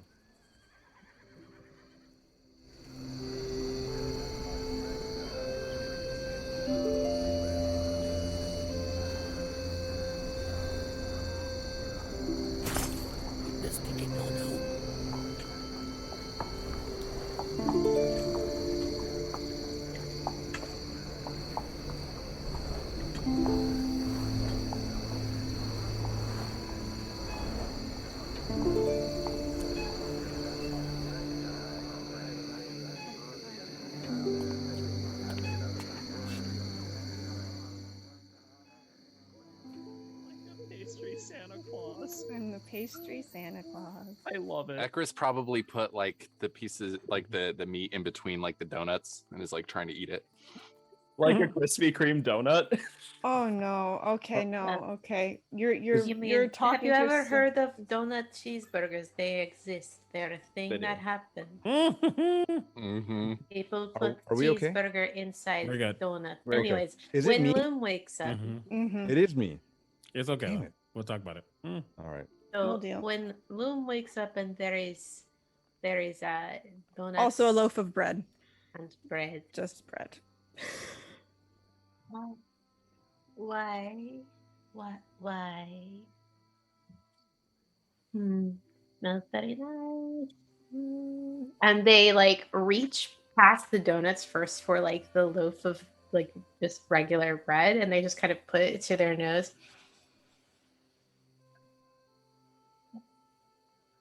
That smells like a place that is alive. And yeah, they just kind of rip a piece off and like kind of shove it in their mouth, and they look around to see if Odessa is there. Odessa is there. Odessa is in bed, having fallen asleep reading, so the book is like half on her face and half off her face. But she's there. Yeah, Loom just kind of keep munching on the bread, and like eventually they kind of like, Odessa, Odessa, What? it's No. it's time to wake up. No, it's not. It is. Thank you. She for the throws her bread. pillow at you. Oh, all right. I'll make a dexterity check. I haven't gotten to roll yet today. I'll do it. Let's see. One of my new dice, my die hard dice. Ooh, rolled a natural 19, so that's a 26. Too bad you're not a monk and you can use the Sure. ability to throw it back. Throw it back at me. No. Note to self, throw a pillow at Norvad. And the pillow is basically you just kind of sidestep. They're still sitting on their bed, so it's more like a lean. Hey, Okay, are you always so cranky? And well, not necessarily morning, but are you always so cranky? Wake up. We have work to do. And So there are she starts donuts. getting up like very, very much not happy about having to be awake. Because she does not like being awake in the first minutes after being asleep. Most people don't. It's true. All right. Where are we going? We have to do some reconnaissance to discover the potential source of the blight. We're going to the cave, I think. At the mention of that, she perks up. Regular gnolls. And she gets up and like just pulls her coat on. Well, don't you want something to eat? I can't eat all of this by myself. Odessa pushes something under the bed with her foot that may or may not be an empty bag. I'm fine, thanks. Let's downstairs. Okay. I'm going to save these donuts for later. Is that okay? It's a treat if we come back Wait, alive. you can see a donut and not eat it? You are so cool. I don't know if that makes me cool. Makes you cool. Yeah, so she just pulls on her stuff, and I mean, they said not to leave anything valuable in the room, and really it's not. It's just the extra bags of bread and pastries, and she's not gonna be mad if someone takes it. So How come there's so many bags underneath your bed? I went shopping. Oh. We will get this fixed. Thank you all for your patience. You have 1 more minute to enter the giveaway for D&D Beyond's Explorer's Guide to Wildemount campaign. It's all good. There we go. Mhm. It's fine. Things happens. All right. I think I figured out the problem. Sorry. All right. So you are still, both of you, on your beds trying to wake Odessa up. Odessa's awake. Okay. Odessa was awoken by the thought of fighting some regular gnolls. And now we are going noon stars. And I've determined that Loom is extra powerful because they can look at a donut and not eat it. At least not right away. I'm saving it for later. When Norvad gets down, because I think he got down right. I mean, Ekris was first, but he got down after talking with Harmond. And there's still a bunch. Sorry. Okay. No, we're saying something. Ekris, you will hear, you might want to watch out as a pastry comes flying towards you. Ekris does not react quickly. Why are the pastries flying around? Norvad, roll an attack, just for kicks. Oh, please let the donut land on his horn. 17. What's your AC, Ekris? My AC, I think, is only 16. Well, I'm going to. Okay. I'm not like hitting it. Lands on your horn. Oh God! Yeah. It lands on your horn. It just thunk.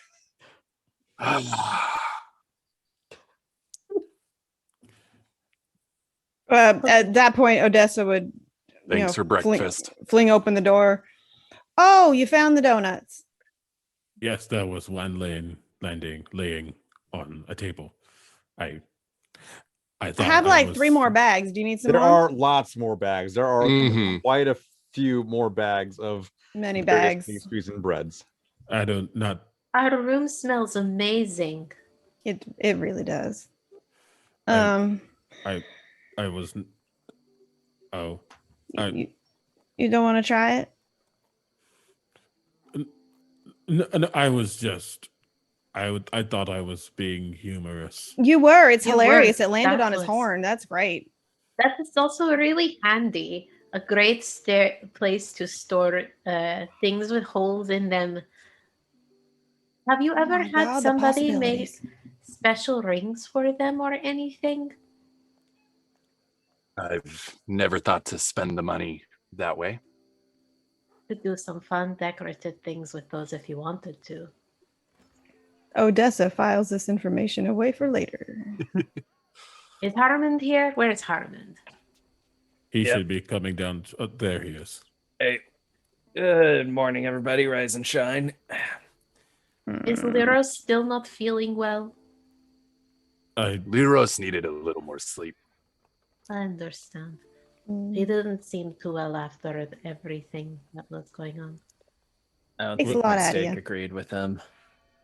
I will head to Thaddeus if there gets one around still somewhere, and I guess say we are heading out. If you can tell our friend, they are Shadakai. They are he like points to his arm about this shade of tone. All right, yeah, I can do that. Let them know that we are heading to figure out some things in town. Just so that you are aware, you're from out of town, and you may not know the ongoings on around here. He was so shocked to tell me what's going on Oh no. that It's a really whole good person pose. spell Mm-hmm. was brought upon him. There's some Super sort of good Dunamancer running around. Raising Time stop. people in time. While we're waiting, I'm rolling this first giveaway for Explorers Guide to Wildemount on D&D Beyond. Woo! Drum roll. After So, clown. and just so that people have a bit of an understanding, Los Angeles is an incredibly windy place that wreaks havoc on Wi-Fi signals and does messed up things to your internet. And Mhm. depending on where you live in Los Angeles, it can be worse than in other places. Mhm. Yeah. The truth.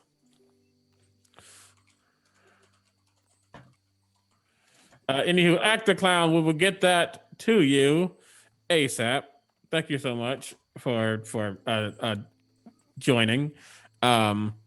We will get the next giveaway for the physical copy of Calm Down There for the Explorer's Guide to Wildemount. Get that going ASAP as well. That Lord was in loud. heaven. Yeah, it was a mirror. That mirror Oh, said no. no. That mirror was like, no, The mirror thank said, you. nope. Oh no. Break.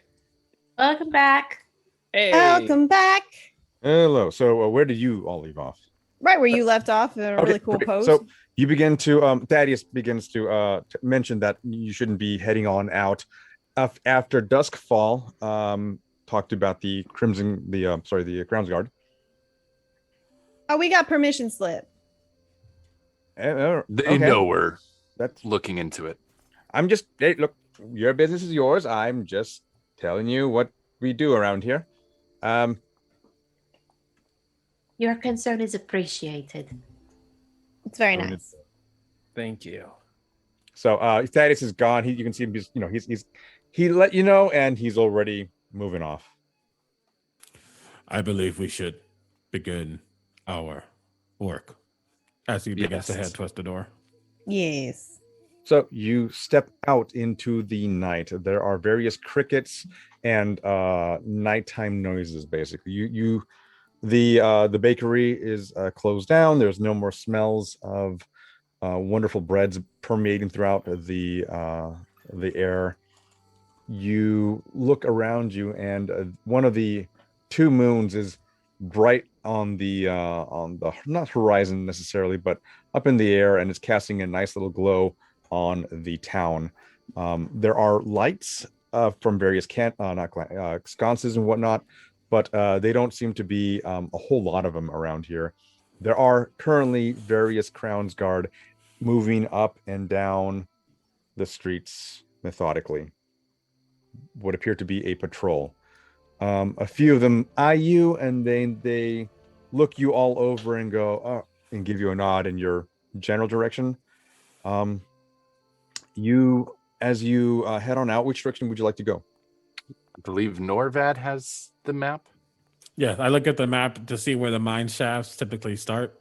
Okay. You begin kind of heading over to the east there, and on your way on the streets, you made it to the main road there, moving east and west. And as you patrol that, or as you move on forward with that, you notice. Actually, go ahead and everyone roll me a perception check. Cool. That's a dirty 20. That is a 14, but does it involve Fey Fiends or Undead by chance? It does not. Okay, then 14. Dirty 20 for me as well. 16 for me. Okay, actually, Odessa and Loom, you catch something on your peripheral, and you look up and you notice a darkened clothed figure just leaping off of a roof, like a single-story roof, on into an alley and ducking away. You see that?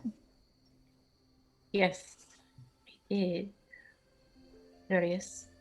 Nobody's supposed to be out after dark unless they've gotten permission. Odessa can I see where the person went, or did they just kind of poof? No, the figure jumped down off the roof into an alleyway, which is near your position now. I would say about 50 feet away from you from the entrance to the alleyway, and they kind of ducked around behind. So you watched them fall down and then duck away. So they are out of your vision right now, but you know where they landed. Friends, can we go inspect this alley real quick? Did you see something? Yes. All right. So Odessa will start walking as softly as possible towards the alley. I would also like to begin. I would like to slip into the shadows. I'd like to do that rogue thing. For those wishing to move quietly, roll me a stealth check. I'll do that as well. Great. Ekris is just going to kind of stand back and watch this, knowing he's not very quiet.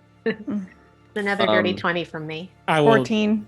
I will pitch guidance upon Ekris. Okay. Well, guidance is upon you, Ekris, if you wish to roll. 14 from Odessa. That was a dirty horrible. 20 off Loom. Dirty 20 for me as well. Dirty 20. Wow, lots of them. All right, and then Norvad. I have a +7, and I got a 10. 10. Ekris got a 9. Ekris got a 9. All right. So, Nine? with that, which 9. who's in the front here? I'm gonna say Loomis probably like immediately goes like their very small figure gets even smaller, and they take like a step maybe to the right, and suddenly they're just in shadow and you can't see them anymore. Yeah, so Odessa sees Loom go poof, and she sees Norvad start to go poof. So she's going to make sure that she is visible. Do you mean Okay. Harmond? So you No, No. Norvad was going to also go stealth. He And I said. failed horribly. And Harmond. Oh, okay. Yeah. So she's not going to make a lot of noise, but she's not trying to hide either. understood. All right. So we have Harmond and Loom in a 20. So Harmond, if you wish to move around and position yourself at this point, you're more than welcome to. Odessa is basically taking the middle route. Oh no. Not again. Come on. I hate Versus. Wi-Fi. Damn you, Wi-Fi. We are going Next. to get through this encounter. Next one shot, The Curse of Los Angeles. Listen, Oh, this no. is why I'm hardwired into my router. Same. No Me too. fuse. Me too. Anytime wish I I'm could streaming, be. because the wind here can get pretty Mhm. bad, especially in the higher apartment buildings like ours. Oh, yeah. Yeah, fortunately, Seattle's like pretty good about it, but you got hiccups. I will distract everybody with dog. Cute baby. The hello, dog is little now going to fluffer. DM the rest of this game. You know what? I'm okay. You're gonna- Dog is DM now. Are you going to chew really loudly in the microphone? It is You're a me. I weirdo? guess I am now the dungeon master. You are. I'm the captain now. Oh, I love the way that you've leaned into the frame there, Nick. That's very good. Let's see if I lean. Which way? Where do I end up? I gotta lean. the Oh other way. no! Every chat can't even There see we the go. puppers. Mm-mm. Hold on. You have to guys. lean. You have to lean. There we go. Yeah. All right, never mind. We just got it back. We just. Hey guys, Poor if you see Scotty. the rest of my room, no, you didn't. Poor Scotty. Here you go, buddy. Oh, Aw. Oh my goodness! Look at this baby. Anywho, Crunch, crunch, crunch. Oh. Bud, you're so loud. I And love gross. it. Little face. All right. There we so go. You, Distraction not needed. Odessa, you're kind of down the middle of the path there. Harmond and Loom, you're hidden in the shadows. You think you are. You've got basically the darkness become you, right? And Odessa, go ahead and roll me another investigation check now, because you are now walking. Are you still here, Gil? You didn't go away. There he did you? goes. Kind There he goes. Oh, okay, you press. Go ahead and roll me up. Natural 20. Natural 20. Yay! Okay. I hardly ever roll those. You Yay. see that there are various. So you look on the ground, and there's a little bit of water from a nearby pool that has been stepped in, and you notice that there are fresh, wet footprints leading down the alleyway. And so yeah, you have Loom and Harmond in tow, and Norvad, you're just behind them as well. Ekris, are you gonna join them, or are you still going to remain in the? Ekris was trying, so Okay, he's then, back okay, Norvad with and Norvad. Ekris, you're following behind everyone else, kind of just not really so much shoulder to shoulder, but you're definitely making your way through this. Odessa, you're up the front. You see the footprints. What do you do?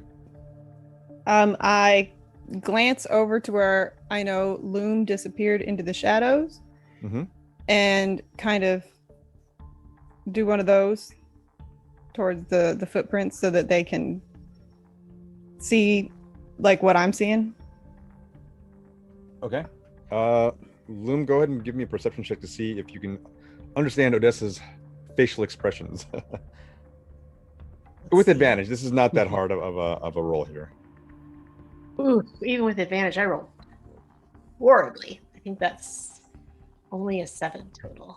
7. You're too busy looking for clues and whatnot. You don't see in the darkness Odessa's face kind of give you the nudge, if you will. Okay. Let's go with Harmond. What are you doing at this moment? Go ahead and roll as well. All right. You're right next to, or not next to Loom, but you are close by.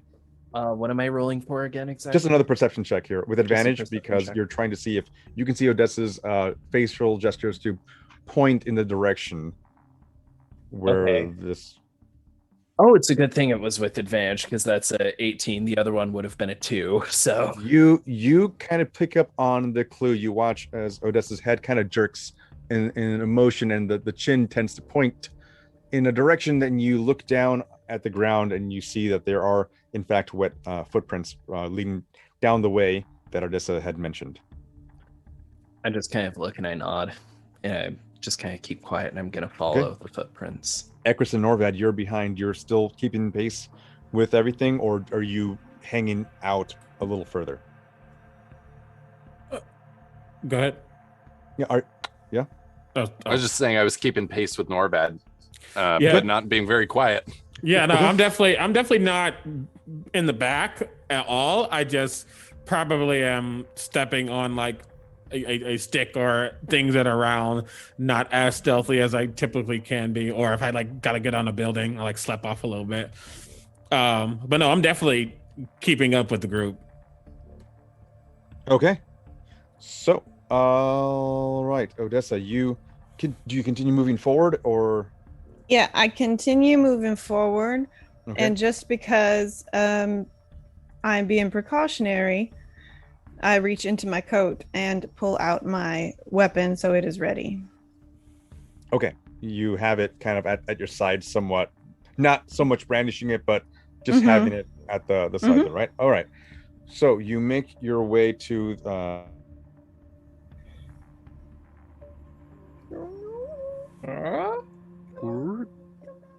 Come on. Come back, Gil. Gil, Baby, come back. Something. Ideal. Well, Oh gosh, yeah. Ooh. I said That's You the know. cliffhanger. we can always cliffhanger. This it's. I feel like we're just gonna have a green bottle every episode. Oh. It is. Like Odessa, like starts something that she then has to finish in the next episode. I was like halfway worried that bottle was going to be full-blown cursed or something. Yeah, thank goodness at least for that. But the Constitution check. Pretty I sure it wonder- was just Scumble. Yeah, it was bad. It's like, All whoops, right, he accidentally chugged a everybody do the- phylactery. Everybody do the Oh lead. no! Yeah. Oh hey, it's Harmond and Hey. Actually, Very, very Guys, point hey, of. Norvad. Wait a minute. How's it I going, can't- neighbor? Nobody. Oh, There you no. go. Oh, The other there way. you are. The other way. No, The you other way. were Kelli. there. You were there. There you are. There we go. You're I don't see me. This is Oh, there the I am. story. Yay! Oh. So everybody keep make a note of which way you have to lean. Yep. Point of order, because someone said it in chat. Odessa does not have a holster. She does not holster her weapon. Okay, so you have it All right. next to your body, and you're not Yeah. brandishing it. You have it kind of near your hip, Nope. and you make your way towards the where it kind of ducks down again. And at this moment, you see a shiny glint of steel.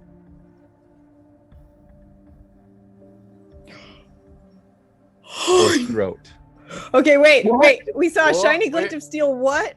A shiny glint of steel in the night. You see it, Odessa. A shiny glint of steel, and then suddenly there is a cold piece of metal pushed against your throat. This is where we're going to end today's session. I've been trying to get to this point, but No, you're good. You're good. You're good. but so yes, that's where we'll leave off tonight, and we'll pick it up next week. But finally, we got there, and yes, it is not being. You're just. It's just there. Okay, Odessa, you feel it. It's there, but it's not being run against you at this moment. Let's see how that turns out. I have thoughts. This is Wow. fine. Everything is He's like, fine. I It's have a the knife in your baker. throat. Yeah, well, look down a little further, friend. Anyway. Oh. Well, that was great. That was very, very fun. Again, life happens and we deal with it. But this was an amazing session. We do have this giveaway. While we do this giveaway, let's go back in the opposite order, I guess, and say who you are and where we can find you and all that jazz. We'll start with Kelli. Oh, hi. I am Kelli. I'm known as the Opera Geek because I was a professional opera singer until I took a pandemic to the gigs, and I'm still a professional opera singer just in my bedroom. You can find me here, obviously, on Saturdays, Monday nights on Rhyme with the Frost Maiden, on Wandering DM's channel, where I definitely play a wizard, not a sorcerer, and I have to remind myself every week. And I still don't know how to actually. I still don't know how to actually play a wizard. They're not easy. They're complicated. I wanted to be a sorcerer because I really desperately want to be a flower pot, but and then next Friday is the finale of our Vampire the Masquerade Great Depression game over on Bard and Barbarian. We have just left H.H. Holmes' Murder Castle. I'm a little sad that I didn't get to explore it because I had a whole blueprint. Don't ask why. Anyway, so you can find me all over the interwebs at the Opera Geek. All my links are on my Twitters. So yay. And also, gosh, you guys make me happy. Mike. Hey everyone, I'm Mike, I guess, and you can find me here on Saturdays or on Twitch, streaming every once in a while at Mike, I guess, or you can find me on Twitter, also at Mike, I guess. Heck yeah. Aki. Hi, everybody. I'm Aki, and you can find me over on Twitter at MixGenie in a Bottle. That's MXGINIINABOTTLE. My entire Twitch streaming schedule can be found over on my personal Twitch channel, twitch.tv/ShidariAki. That's SHIDAREAKI.